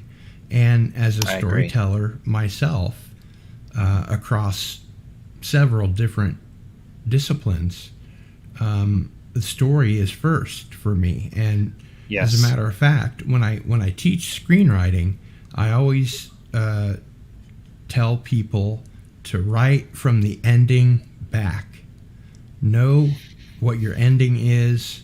Write a 3-act play. Even if you're writing a short story, I teach people in a workshop to write it as if it has a first act and a second act and a third act, and in between the first and the second act is turning point 1, which drives the action from act 1 into act 2, and between act 2 and 3 have turning point 2, which drives the action from the second act to the third act, and then at the end, hopefully there's a anticlimax, a climax, and an epiphany, and hopefully a twist ending. And you can use that format in almost any kind of story. And especially with What If, like you were saying before, it's a treasure trove. They could do anything, and they're just not really. And I find that disappointing. And that's just my personal, opinion. Yeah, and I respect that. Well, a little shameless plug. I am on the. I will be soon beginning part 10 of a 12-part fan fiction based in the sequel trilogy time period. The impetus for this, and George, I don't know how much you know this. Cardinal, I don't know if you know anything of this. A year ago, and it'll be actually a year next month, I started this story. I was very disappointed, and I very much disapproved of the ending to the Rise of Skywalker, in particular with the fact that Rey took the Skywalker last name. And I'll keep this short. I myself am adopted. My family gave me my name, and I take much pride in the fact that I carry that name because my adopted mother and father gave it to me. So for Rey to simply, in my perspective, steal a name, a title that she has no right to me was disrespectful. Not just from the terms of the fact that I'm a Star Wars fan, but from my own personal perspective and my own background. You can't appropriate an identity. Exactly. You can't take something that you have no ownership to. And I'll tell you something. To be honest, after The Last Jedi, I checked out. I still haven't seen Rise of Skywalker. I probably don't blame never you. will. Don't blame you. It was, the sequel trilogy just destroyed my childhood. I was such a huge fan of Star Wars. I saw it in the theater like 26 times in 1977. And, when Empire came out, Yep. Me and all my friends who collected Star Wars cards and action figures and all that kind of stuff, we were just thrilled. Return of the Jedi wasn't the best movie, but it was nice to have another Star Wars movie. It was solid. Yeah. And I even look back affectionately on the prequel trilogy, which That's true. If you told me that 5 years ago, I would have been dubious. Yeah, I grew up on the prequel, so I have a nostalgia. And Revenge of the Sith is my personal second favorite, but it's a good movie. Yes. Yeah. But I asked myself, and we'll close this out, and we'll get back on Spider-Man and the Eternals here in a minute. I asked myself a simple question: do I just want to go online, do a one-off video, and just leave it at that and voice my displeasure? Or do I want to take this energy and this motivation and do something with it? And I said to myself, I want to do something with it. So I have, for the last, will soon be a year, been working on this fan fiction that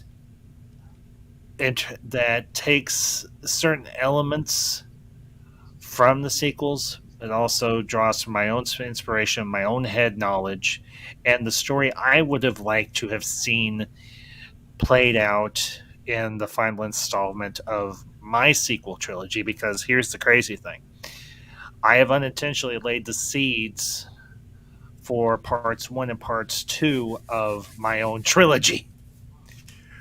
I think that's very commendable. I noticed that a lot of fans of Star Wars are taking that tack. There have been a lot of people that have made their own fan films. I know someone that re-edited the Last Jedi, and it was less painful to watch than the one that they put out.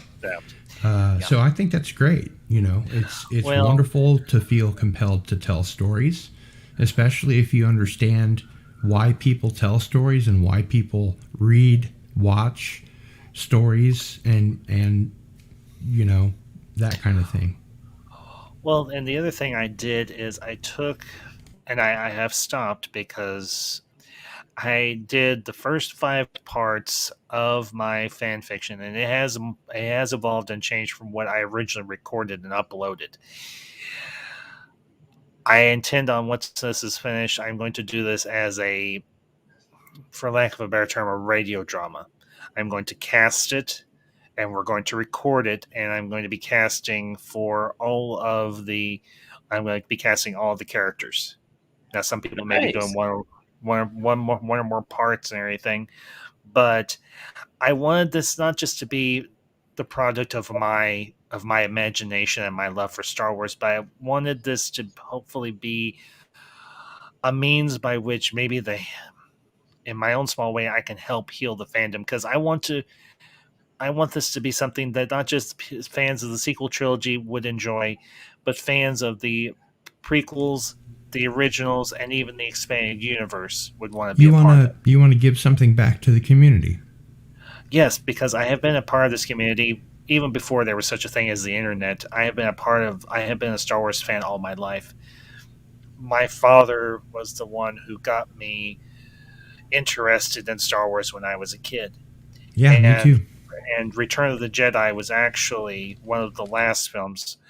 I say one of, because there was one other film that we saw together as a family before he passed in 83 and 84. And I have always had a very strong attachment to the ending of Return of the Jedi. And But how come Chewbacca didn't get a medal? that doesn't matter. Excuse me for being I'm blunt. just kidding. Oh, I know. As much as I love Chewbacca, and Chewbacca actually has a role in my story as well, he isn't a chauffeur. In my version, he's a badass. Cool. Okay, this is a very small, minor spoiler. Very small, very minor. I won't give you all the full context because there's a particular character that has a part to play in this, and I don't want to ruin it. But the First Order shows up on Kashyyyk.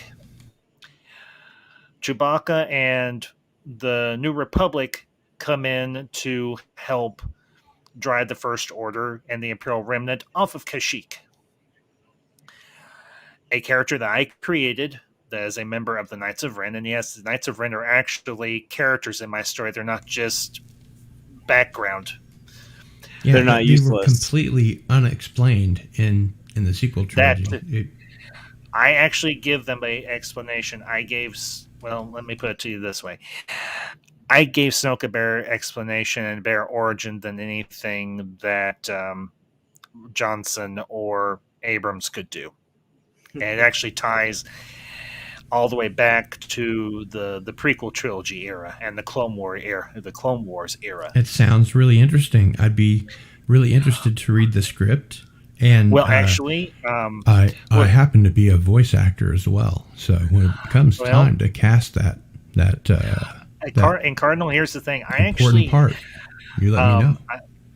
Cardinal, hearing your voice, I actually have an idea for who you could play, and I'll put it in the chat. And considering the fact that you're a Star Wars fan, you will probably get this reference, but I'm going to put it in the private chat. But let me just tell you what Chewbacca does. Him and several other Wookiees take this member of the Knights of Ren and tear him in half. I like it. At the waist. And then his wounds are cauterized. He is placed on a First Order transport that's on autopilot. He gets back to one of the capital ships, and he says very weakly to another soldier, "I am a warning to anyone that comes to Kashyyyk again. You come here, this is what happens to you." And then he dies. How about you come here, they cut you in half? I'm kind of paraphrasing a little bit, but Cardinal, hearing your voice, I think I have the right part for you. And like I said, I'm going to put this in the private chat because I don't want to spoil it. But I think you would be perfect for this. And I hope Father. Well, I'm glad to hear it. I hope you know who this is. I do. Good. Anyway, well, that's my little shameless plug for my fan fiction. So let's get back into And before we do get back, I just Yeah. want to say I'm very supportive. When I mentioned fan fiction earlier, it wasn't in a way to denigrate fan fiction because, like I said, no. there are some I didn't take great it as such. writers of fan fiction. David Gerald has written a lot of fan fiction. Well, this is my first foray into it. Up until now, the only writing I did was academic for college. Right. This is my first foray into any type of fictional writing. So I'm just trying to do the best I can, tell the best story I can, and so far, I will tell you, Cardinal. Parts 1 through 5 are on my channel. They are in a separate playlist. It's under the title Ray Who, a fan fiction, but the title is actually changed. I've given it a proper title. That was what I call kind of a working title. And Sure. as I said, what you listen to in those first 5 parts to varying degrees has changed. I've gone back and rewritten it. I've changed it. I've altered it. The beginning itself is very much different from what I've made now. But As all writers do, it's a work in progress, right? yeah. And Mam Ambassador, she's my editor. She's been my editor. She's been my my proofer ever since I've been in college. But she's like, honey, now you know what it's like to. You have a taste of what the people do this for a living have to go through. I'm like, damn, it's hard. But well, and George had Marsha Lucas. That's true. In the first film, and that's true. And then after that, I don't think anybody was willing to say no to him. Which is kind of, to certain degrees, is kind of sad. So, it is. But I will, to kind of segue back to our topic. As I'm not a hardcore Spider-Man fan, I never really have been. I like the character. The movies that they have done. I will say this: I saw the Amazing Spider-Man, the first one with Andrew Garfield, and I actually went to a midnight showing of it, and I was like, I really enjoyed it. But the crazy thing was, I would have expected a Spider-Man film to have had a bigger crowd and everything. The theater I was in that particular evening wasn't that full, which was kind of odd to me. Now I know a lot that was it a sneak? No, it wasn't a sneak preview. It was like a midnight premiere and everything. Mm-hmm. And maybe I just caught it off showing or whatever, or maybe a lot of people had come earlier in the day or whatever. That's a possibility too. Yeah. But I have to say, of the 3 Spider-Man we've gotten thus far, not including the one from Into the Spider-Verse with Miles Morales, I've enjoyed Tom Holland's turn as Peter Parker as Spider-Man. Now, the one thing I will say for this trailer, I don't necessarily see Doctor Strange in the mentor role per se. I see him more as I'm not sure what to categorize him as specifically. He definitely creates the conflict. Well, actually, according to the trailer, Spider-Man creates the conflict by interfering with the spell. Yeah. But without the spell, there'd be no conflict to create. Exactly. I would say that Strange is more of a co-participant / protagonist / story device, so to speak, for the movie. I mean, he has his own agency. He has his own part to play in the film. But I'll be interested. Now, I will say this, and y'all can, George, Cardinal, you can both disagree with me if you want. I don't think Strange is Mephisto. I don't think this is Mephisto. Either. Now, here's the thing. and I think this is something people sometimes forget about the first Doctor Strange movie. He doesn't always go with the grain. He doesn't always go with the flow. He oftentimes goes against the grain. So when he gives that little wink to Peter, when Wong says, "Don't do that spell." Now we don't know specifically if he's talking about the one where he's going to alter everybody's memory, or if he's talking about something else. I would assume he's talking about the one where he's going to alter everyone's memory, and Wong's saying, "Don't do it." And Strange gives Peter that little wink. That's strange. Yeah, and if you think about it, his ego is about as big as Tony Stark's, and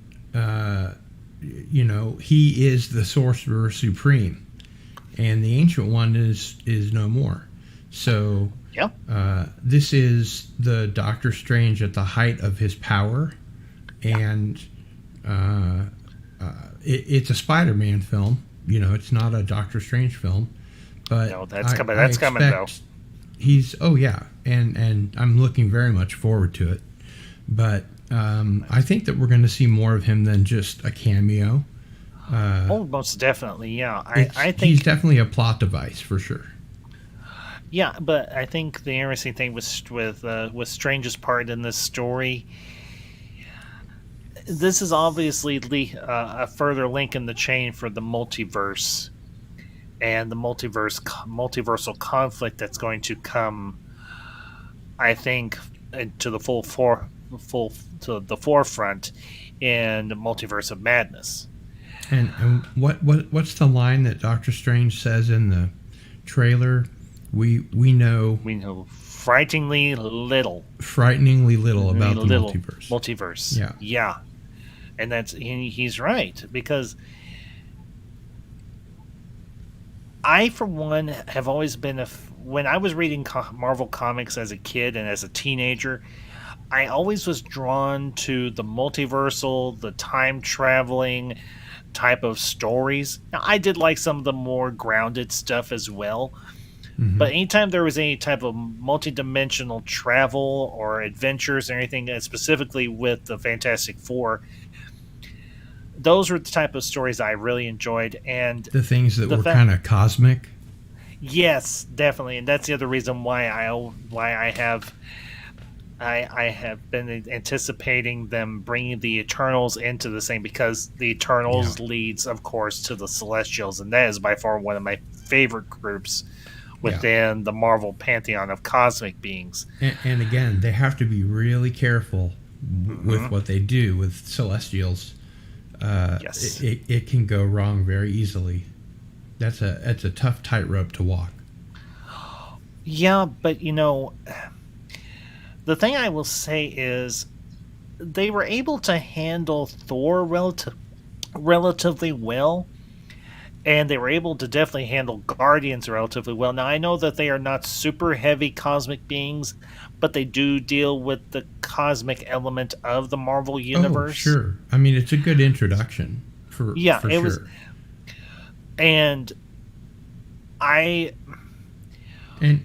say this, as long as he doesn't get too much interference from Disney or too many, quote, notes from the studio, I mean, he knows how to drive this car, Yeah, he hasn't put out billion-dollar films, for just a long time for nothing. He knows what he's doing. Yeah. George, any thoughts on anything me and Cardinal have had to say so far? It looks like Phase 4 is going to be the one where they feel like they can take more risks between the multiverse, between the Eternals, and I feel like they've earned it. Like, this is like they've earned it, and I feel like No Way Home is going to be not just is going to be like key to the MCU. I feel like it's also a celebration of Spider-Man on film, because next year is essentially 20 years since the first Spider-Man film directed by Sam Raimi came out. Yeah. So you basically got 19 years of Spider-Man film basically in this one movie. And like comparing that to, let's say, like the 11 years of Marvel with Endgame, like there are some people that are wondering, like how like big this film could be. And if there wasn't a pandemic, there would be a debate as to whether or not this film can make more money than Endgame, in my opinion. It Because sounds to me, George, like you agree with the ambassador and myself that the next phase they're going to be able to raise the stakes because they've earned it. yes, yes, I feel like Yeah. they've earned it. Go ahead, George. And again, like with like they're basically like finding ways to connect like all these movies together. Like I don't know if anyone saw like today on Twitter, apparently like Daniel Reichman put out a tweet like hinting that Wanda in Doctor Strange 2 is going to be facing off against a Fox versus Marvel character, and that's really hinting at maybe like someone from the X-Men appearing. So like they're so like we got this Spider-Man film basically tying in Toby and Andrew's Spider-Man, and now there's these rumors, possible scoops that Fox Marvel like properties might be tied into Doctor Strange 2, or at least something. Like they're going for it, like with these multiverse films. They are really going for it. Well, and and here's the thing. And this is something that I think some people miss in terms of the comic book genre. It's essentially, well, in some aspects yes, in some aspects no. It is a game of one-upsmanship, or you've got a power tier, and you've got one group of beings that have a certain level of power, and above them you've got another group of characters who have a greater amount of power, and above them and above them and above them, and then of course you get to the very top of the Marvel power ladder. You've got, of course, the one above all, which is essentially Marvel's god, which either looks like a grubby old homeless dude or Jack Kirby. So, and what they have been able to do with the MCU thus far is we got a good ground base, we got a good foundation with the Earthbound heroes, and we got a few cosmic characters in terms of Thor and the Guardians and so on. And of course, Captain Marvel, love it or hate it. I don't think it's the greatest movie ever, but I don't think it's as bad as everybody paints it out to be. But that's just me. That's just me. I will be interested to see what the Marvels brings. Of course, I think it's going into production, or will be going into production relatively soon. I'll be interested to see how that plays out. But my point is this. We got the big bad. We got Thanos, and I thought it was a good adaptation. Is it a one-to-one adaptation of the Thanos we get in the comics? No, it's not. And that's okay. Because you really can't put that Thanos on the big screen, or even on the small screen per se. I think the ultimate big bad is Galactus, and I'm the only person that saw this, so it probably didn't actually happen, but I stayed in the theater for the post credits sequence, and I could have sworn I saw Galactus in the stars. That there was like the outline of Galactus with his collar and everything. What movie was this in, Cardinal? The end of Endgame, after the credit sequence.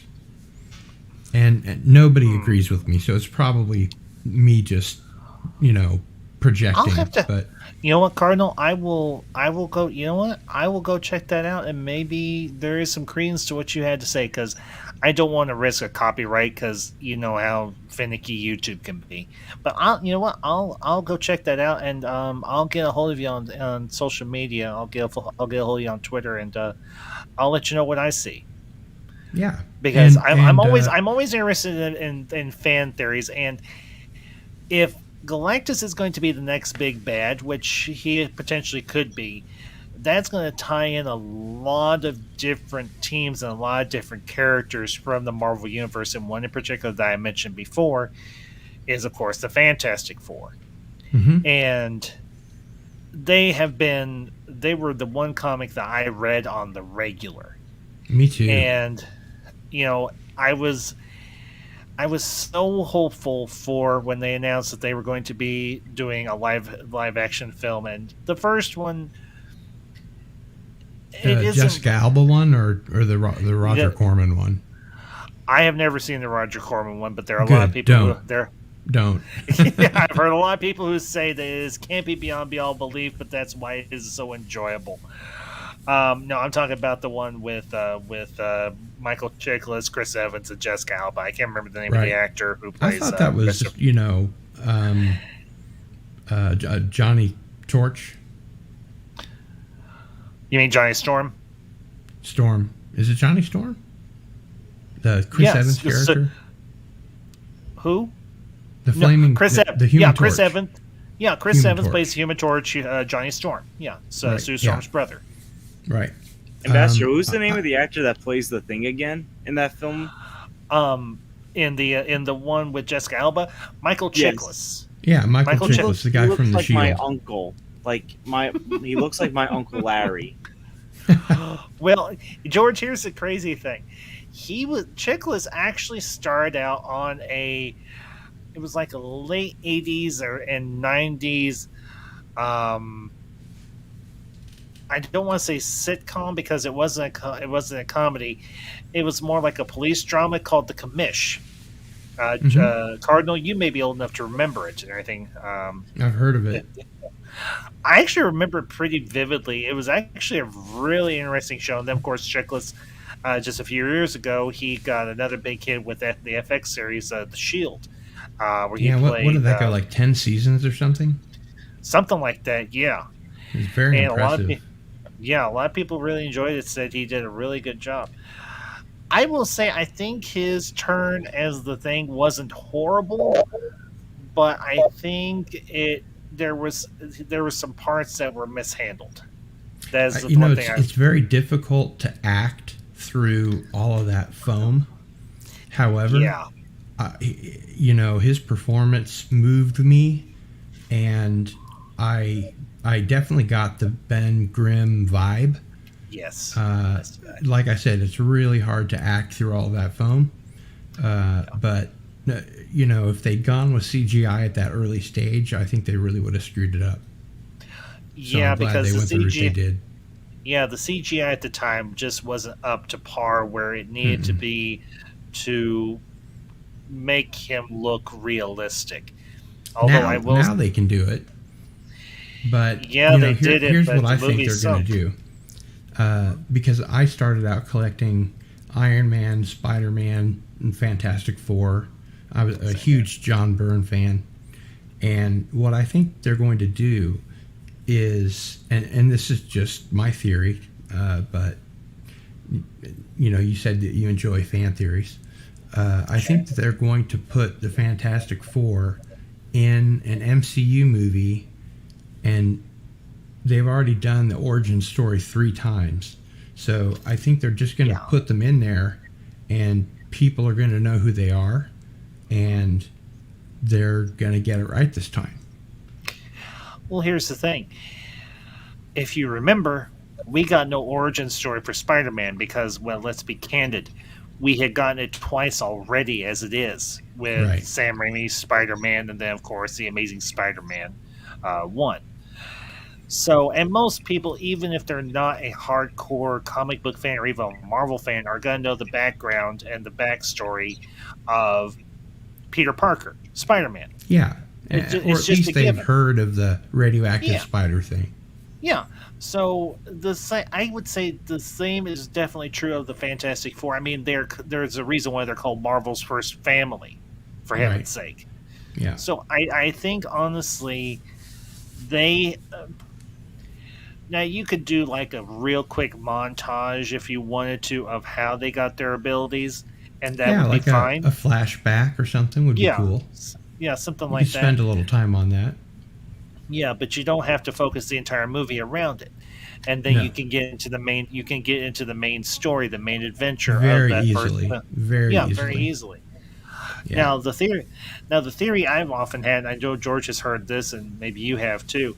I think the way that they're going to be bringing the Fantastic Four and potentially the X-Men into the main Marvel universes, they're going to be in their own universes, and the universes are going to cross or clash or something, and there are going to be certain, either they're going to come into they're going to start to populate the main Marvel universe, or there are going to just be instances where they will pop up periodically.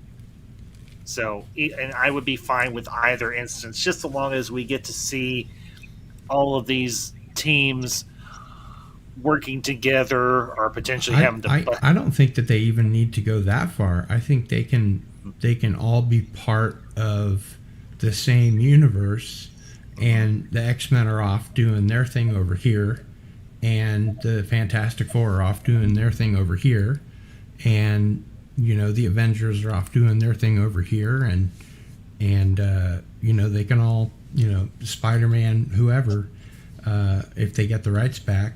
I don't know what the story is with that, but I think that they can just drop them into the MCU sight unseen, and use and them. They could, and that's something that's crossed my mind too, that they may just drop them in and be done with it, kind of like what they're doing with the Eternals. Yeah, I mean, like you said, we've had 20 years of Spider-Man. We've had 20 years of the X-Men. It's no secret, so we don't need to do origin stories. We can just drop them in and, let them go. The tricky thing is you're going to have to recast them. Well, of course. Now, I will say this. And they sort of did that in X-Men Apocalypse. Yes, they did. And, I did a stream just the other night talking about nothing but X-Men. And, I said this, and I didn't really get a chance to really... Well, I said a good part of what I wanted to say about that. I thought the rebooted movies, minus Dark Phoenix, which I did not see and I refused to watch, I thought they were very good. I mean... Oh, me too. I mean, I thoroughly enjoyed First Class. The story they told in that movie was so grandiose. That's a good word, yeah. But also, it felt very personal. It felt very rooted. It felt very real. Like this hypothetically could take place in our world. This is how a hypothetical version of the Cuban Missile Crisis could have played out. That They integrated the X-Men with the Cuban Missile Crisis very well. Yeah. But it was very, very naturalistic. Now, the one thing I will say is I am fine if they leave Mystique out. Because now I will say this. Jennifer Lawrence in First Class and Dark and Days of Future Past. Days of Future Past, and in Apocalypse, I thought she did a good job. I could tell by Apocalypse that she was starting to check out somewhat, and you know what? I get that.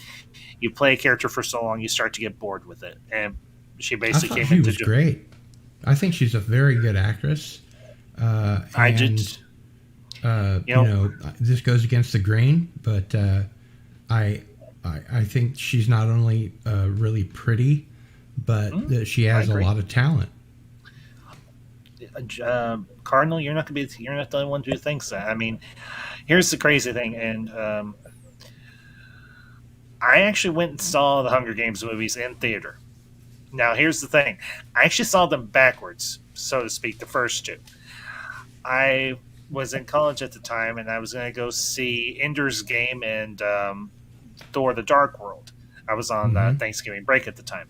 Unfortunately, Ender's Game got removed, was pulled or whatever, or in its run. Have you read the book? When I was a kid, yes. When I was in middle school, and you haven't seen the movie yet. I have it on Blu-ray. I just have never had. I've just not made the time to sit down and watch. It's just as well that you haven't seen the movie. I still want to, just out of curiosity. Enjoy the memory of the book. Honestly. I get you, Cardinal. But, I was like, okay, I'll check out this thing called Catching Fire instead. I was like, I walked out, I was like, holy crap, now I need to go watch the first one. I had a subscription to Netflix at the time, and I went back and watched the first Hunger Games. I was like, damn, this is good. And then I didn't watch any of those movies because I'm a battle royale fan, and the entire concept was lifted whole hog from battle royale, like almost plagiarized. Okay. But the movies that I've seen her in, other than those, I've really liked. I think she has a lot of talent. I think she'll go a long way. But with them bringing the X-Men in down the road, for me, it's just a treat because you have the potential now to see the Avengers or a particular version of a Avengers team up with the X-Men to take on some sort of threat. Did you see Logan? I love Logan. I love Logan, and I thought the cameo that Hugh Jackman had in it was just delicious. When they come to the bar to try and recruit him. Oh, you're talking about First Class. First Class, yeah. Yeah, First Class, yeah. And he's like, "Go F yourselves," and I'm like, "Yeah." That was hysterical. Oh my gosh! And also, it was very in keeping with the character. The funny story. Well, sort of funny, sort of. I had just divorced my first wife a week or so before First Class came out in theaters, and at the time I was staying with my mother until I got on my feet and everything. And I was like, "Hey, I'm gonna go to the theater and take in a movie." Probably feeling pretty low, huh? That's I know when I was divorced from my wife, I didn't feel great. Well, that was wife number one. I'm now with wife number two, and I'm much happier. But I went and saw First Class, and I was like, this is exactly what I needed right now. But this also was a great X-Men movie because I had just the taste of Last Stand was still kind of fresh in my head, and I was like, oh, thank you, a good X-Men movie. For me, it was the taste of Origins Wolverine that was still in my mouth. There were parts of Origin that were okay, but I do get what you're saying, George. They butchered my boy Deadpool up so bad. It was man. But then they did him right, They did Deadpool right. But I always find entertaining in that film, like the scene where after like the nice old people got brutally murdered, and like it looked like a Michael Bay action film, like afterwards. Yeah. And the thing it sounds to me like we have a bunch of Marvel fanboys here. I grew up, like I said, Cardinal. I grew up reading Marvel comics as a kid and as a teenager. I wish I had never gotten rid of all my Marvel comics, but unfortunately I was stupid and I did. Me too. What a mistake. I had long box after long box after long box. And I didn't really collect DC. I just collected Marvel. I collected like some indie comics like Teenage Mutant Ninja Turtles and, Ronin, stuff like that. I've heard of that one. I've heard of that one too. Ronin's a really good Frank Miller graphic novel that I'm very surprised hasn't been made into a film yet. Give them time. Well, speaking of comics, I was in my comic book store today. Everyone's like talking about No Way Home, from like the customers to like the employees. Like everyone was like talking about that trailer. Well, and here's the thing. I can't wait to see what they do with J. Jonah Jameson. Oh my gosh. I love J.K. Simons. J.K. Simons. J.K. Simmons. Yeah. Simmons. He's awesome. Oh, and for him, it's 20 years later too, playing the same character. Yeah, well, and he had that cameo at the end of Far From Home as J. Jonah Jameson, and he's bald, and he's out there. I'm like, holy crap, he's back, and I'm like, I love it. And he looked great. I did. Yeah, he's got that same, vibrance. Yes, he's such a great actor. Did you see Counterpart? I can't say that I honestly have, but I will tell you one movie that you gotta see Counterpart. Counterpart is one of the best TV shows that's ever been shown, and there's only 2 seasons because they knew they were getting canceled while they were shooting the second season. So they rewrote the ending of the last, I think, 4 episodes to sort of, stitch it up. And if they'd gotten more seasons, it would have been better. I actually have my own ideas for how to bring it back, but, there's a lot of people that recommend TV shows and series, and it's difficult to watch because you have to make a commitment to watch 7 seasons or 5 seasons or whatever. This is just 2 seasons, and I think they're 10 episode seasons at that. So I really heartily recommend Counterpart to anyone that hasn't seen it. I will say one of my all-time favorite performances of his, and I know this might come off as a little bit controversial. I loved him as Whiplash. No. Oh, That's I thought you another were one going I to say Whiplash. No. Him as the dad in Juno. I loved him as the dad in Juno. I Interesting. never saw Juno, so I can't really comment. I saw Whiplash though, and wow, he was like crazy phenomenal in Whiplash. He was on fire in Whiplash, yeah. And being a drummer, a professional musician myself, I saw that film several times.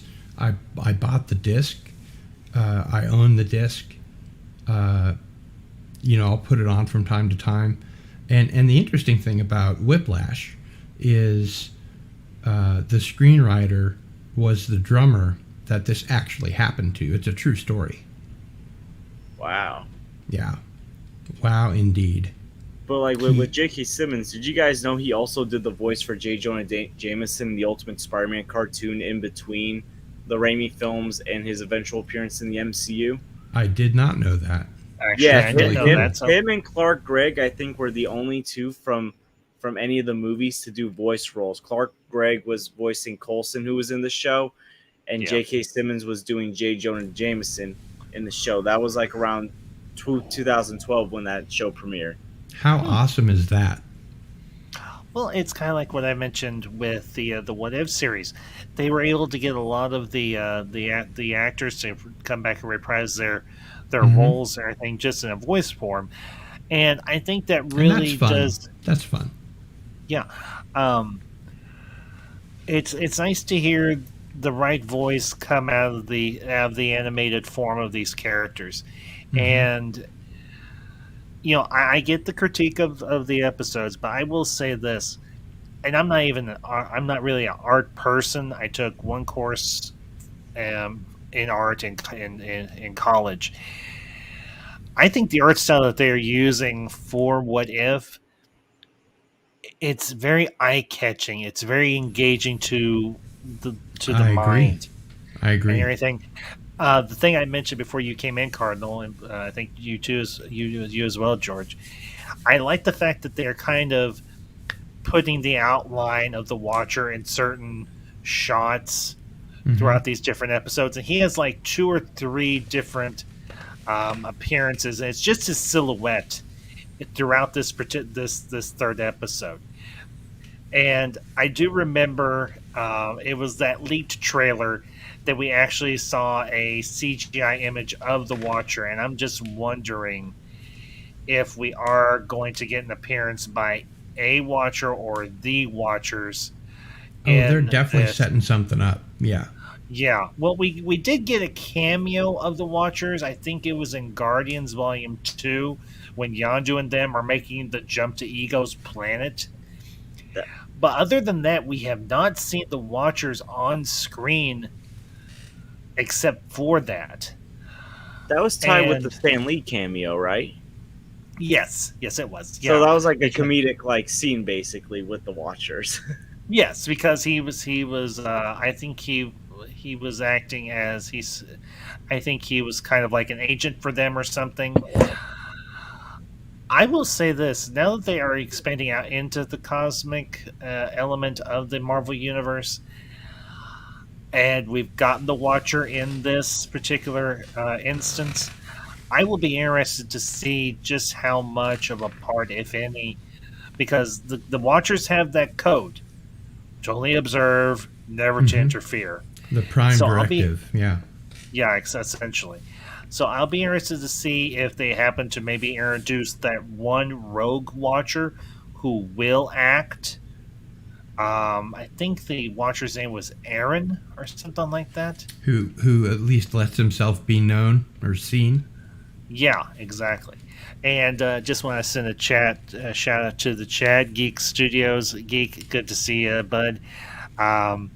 We've just been spending the last couple hours talking about what the newest episode of What If, talking about Spider-Man Far From Home, a little bit about the Eternals and so on. So, but thank you for tuning in, bud. Appreciate it as Greetings, always. So. Geek Studios. Yeah, Geek Studios. He's another fellow YouTuber. I actually met him through I met him through a fellow YouTuber. Gentleman's name is Enosh. His channel's called The Poindexter Lounge. Good guy. Oh yeah, I've heard of that. Oh, have you? Yeah. We're all connected in some way, Cardinal. Like we Yeah, I know, all it's like fun. connected. It's fun to sort of figure out those connections. Well, and and this is I want to ask you to this, and then we're probably going to be wrapping up in a few minutes because I do have work in the morning.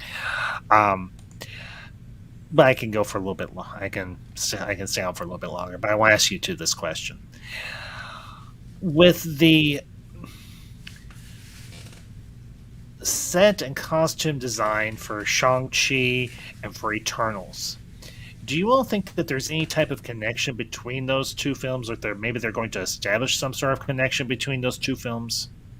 Because I get the impression that's what I've heard, but I can't really speak to it because I haven't seen either of them yet. Yeah. I honestly have no idea myself because to me, it's pretty interesting. Like I feel like these are two properties that aren't household names, and I feel like we're going to get two different films. Like Shang-Chi's, like what Marvel does so well is go into these different genres, and we're going to see Shang-Chi go into the martial arts genre essentially.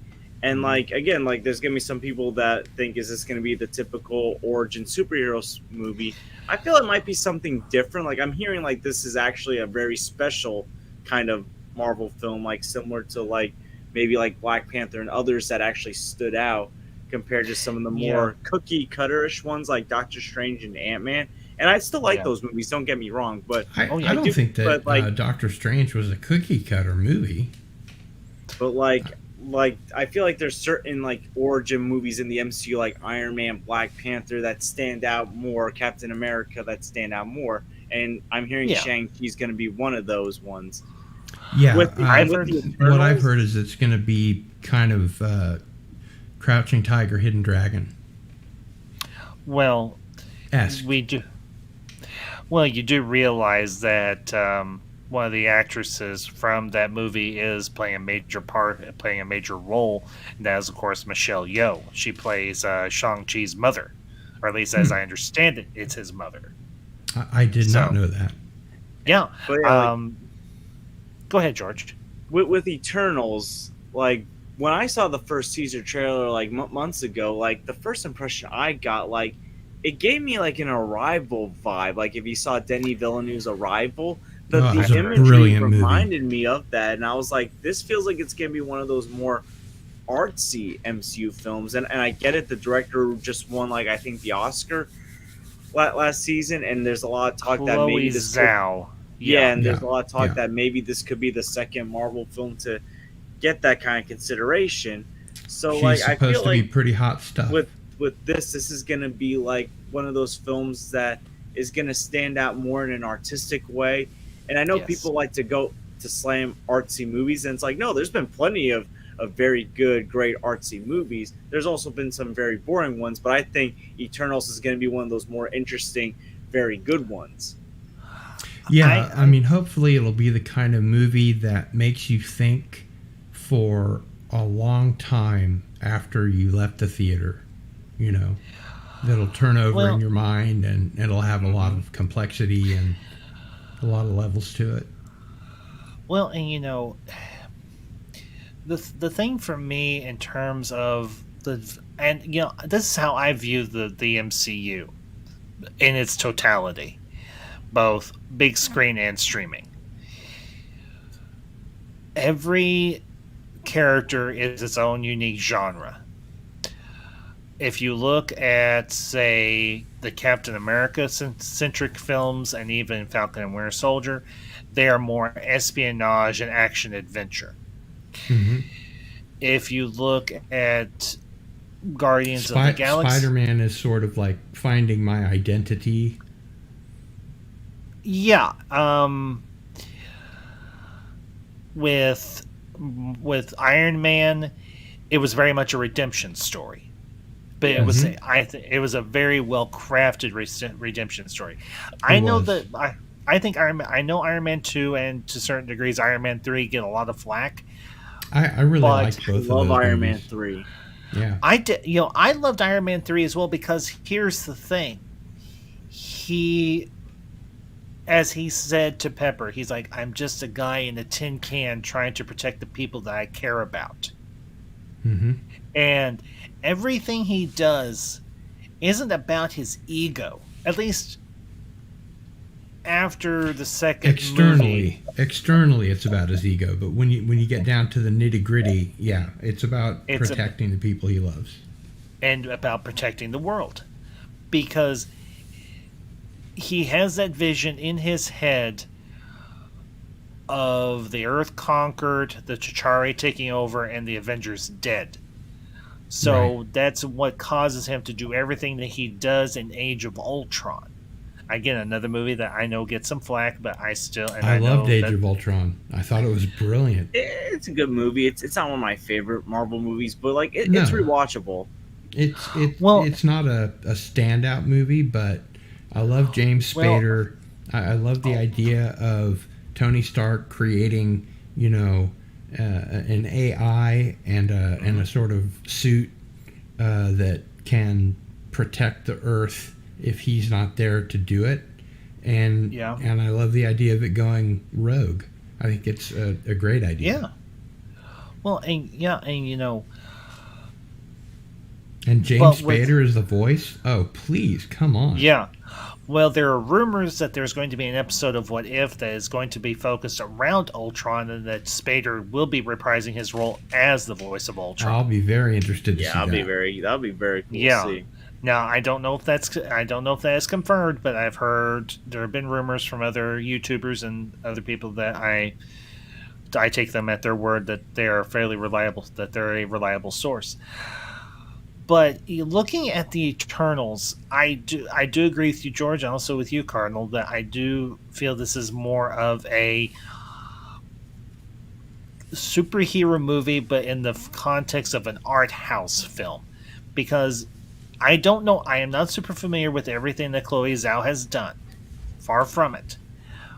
But she's a capable director of actors. And my understanding is they, at Marvel, I'm not sure about Disney, but at Marvel, they sort of handle the action scenes for the director, and the director does, the work with the actors and making sure that they hit their marks and, get all their cues and all that stuff. That's something I've heard myself as well, so I don't know how substantial that is, but if it's true, okay, that's fine. The thing for me with the Eternals is which character is it going to be that I'm going to connect with? Because for me, it's all about that one character that I personally connect with. Now, to kind of give you both this, and George, you'll know this better than you will, Cardinal. When I did my review of this movie back here behind me, of Cruella, a couple of months ago, a lot of people were like, really? You're going to review that? You went and saw it in the theaters? And I was like, yes. Because the trailers caught my eye. Mm-hmm. And because of, Emma Stone and her performance. And also Emma Thompson. Well, to give you the short version, obviously I have the poster on our wall, and it was something that me and Mam and Baster The both... Empire Strikes Back. Yes. must have liked it pretty well. Yes, I did. I very much enjoyed it. Well, it was a pleasant surprise for me. Like I saw it in a theater too, and I was like very surprised by how much I really Twice. enjoyed it. Well, and George, I don't know if you have Disney Plus or not, but it'll be coming out of its 45-day window. It'll be free to watch on Disney Plus in a week or so, I think. I can't wait. I can't wait for that to like be free. Yeah. Cardinal, to give you the short version, as I mentioned before and everything, I am an adoptee. So when she has her, there is a massive revelation of her parentage in the movie. That for me was the big hook. Now, I was hooked from the start when the movie began, and I was very intrigued with what they did with the character, and I'll be interested to see what they do with her in Cruella 2. So, I know some people groan at this, or they didn't particularly care for this, but they almost made her an anti-hero, Right. if you want to categorize it as such. And I myself did not have a problem with that. Because here's the thing, and this is something that the fellow YouTuber and everything, he was actually on with me the night that I did my review. He was like, well, if you think about it, 101 Dalmatians and Cruella de Vil is either a... I forget exactly how he said it, and I want to try and quote him as accurately as I can recall. He either said it was a dead or it was a dormant franchise or property. Mm-hmm. And that's not inaccurate. So essentially, that's accurate. So them breathing life into this one particular character, I enjoyed it. I have, for the most part, have enjoyed the live action films that Disney has put out. I enjoyed. I haven't seen Cinderella all the way through, but I did enjoy Beauty and the Beast. Now, here's the thing: I have never watched the animated version of Beauty and the Beast, but I did enjoy the live action version, and that'll incentivize me to go see or to watch the animated version. I saw the trailer for the live action Mulan, which I heard was an absolute stinker, but it incentivized me to go back and watch the animated version, and I absolutely enjoyed the animated version. But the one that they the animated version of Mulan, it's like my third favorite from the Renaissance. Yeah. By far my favorite of the Renaissance era is Aladdin. And I still have not watched the live action one. Mammon Bastard has said I never will. There's no replacing Robin Williams. And I agree with that. And this is not me trying to persuade you, but I will say to you what my wife, who I hold her opinion in high regard. She's like, he doesn't try to replace Robin. He does his own thing with the genie. So yeah. I do understand what you're saying, Cardinal. I fully appreciate it. It's a sentiment that I share myself. But I think what I'm going to do is I'm going to go sit down and watch it. And I'm going to do with it the same thing I did with the Mortal Kombat that came out earlier this year. I did a stream not too long ago. Well, it's been a few months ago. And I asked the question, which was better, 1995 Mortal Kombat or 2021? This is the short version of my answer. 1995. Yeah. I figured you were going to say that. Well, here's the thing. There were parts of Mortal Kombat 2021 I really liked. I heard somebody say that if you look at the 2021 version as a prequel, that it fits. Yeah, but it doesn't work as a prequel. Not even remotely. Because there's not a tournament. Granted, but still, it doesn't necessarily even work as a prequel because the characters are completely different. The tone of the films is completely different. Mm-hmm. How the characters behave is completely different. Not to mention the lore itself is very different from the one in 1995. The lore itself doesn't necessarily even match up. Not to mention, and I'm just going to say this, I like the Raiden in the 95 version better than the one in 2021. The one in 2021 was completely and utterly boring. I thought, And I haven't seen it, and I probably won't. But I was a big fan of the 1995 Mortal Kombat. Oh yeah, I'll take. Yeah, I do have to skip here pretty soon. I have to blaze. yeah. We're but gonna wrap up here in just a few minutes, Cardinal. I So do you're want fine. to thank you for having me on, and George, it was a pleasure streaming with you. Yeah, same And, here. It's nice meeting you. Yeah, and I'll be really interested to get your opinion on the what if video that I dropped earlier today. Yeah, I will. It probably won't be tonight, but I will definitely check it out, Cardinal. And Cardinal, thank you for joining us. It's about 5 minutes, 30 seconds. It's not very long. Okay, all right. Well, I definitely will check it out. Count on it. So Good deal. But so, well, anyways, folks, I think we are going to go ahead and wrap up here. But I hope you all enjoyed this stream. I know this is kind of last minute. I know I usually try to do a little more build up for when I go live and everything. But this was fresh in my mind. I felt like streaming tonight, and I hope you all who catch us on the replay enjoyed the conversation me and George and LDG and Cardinal had.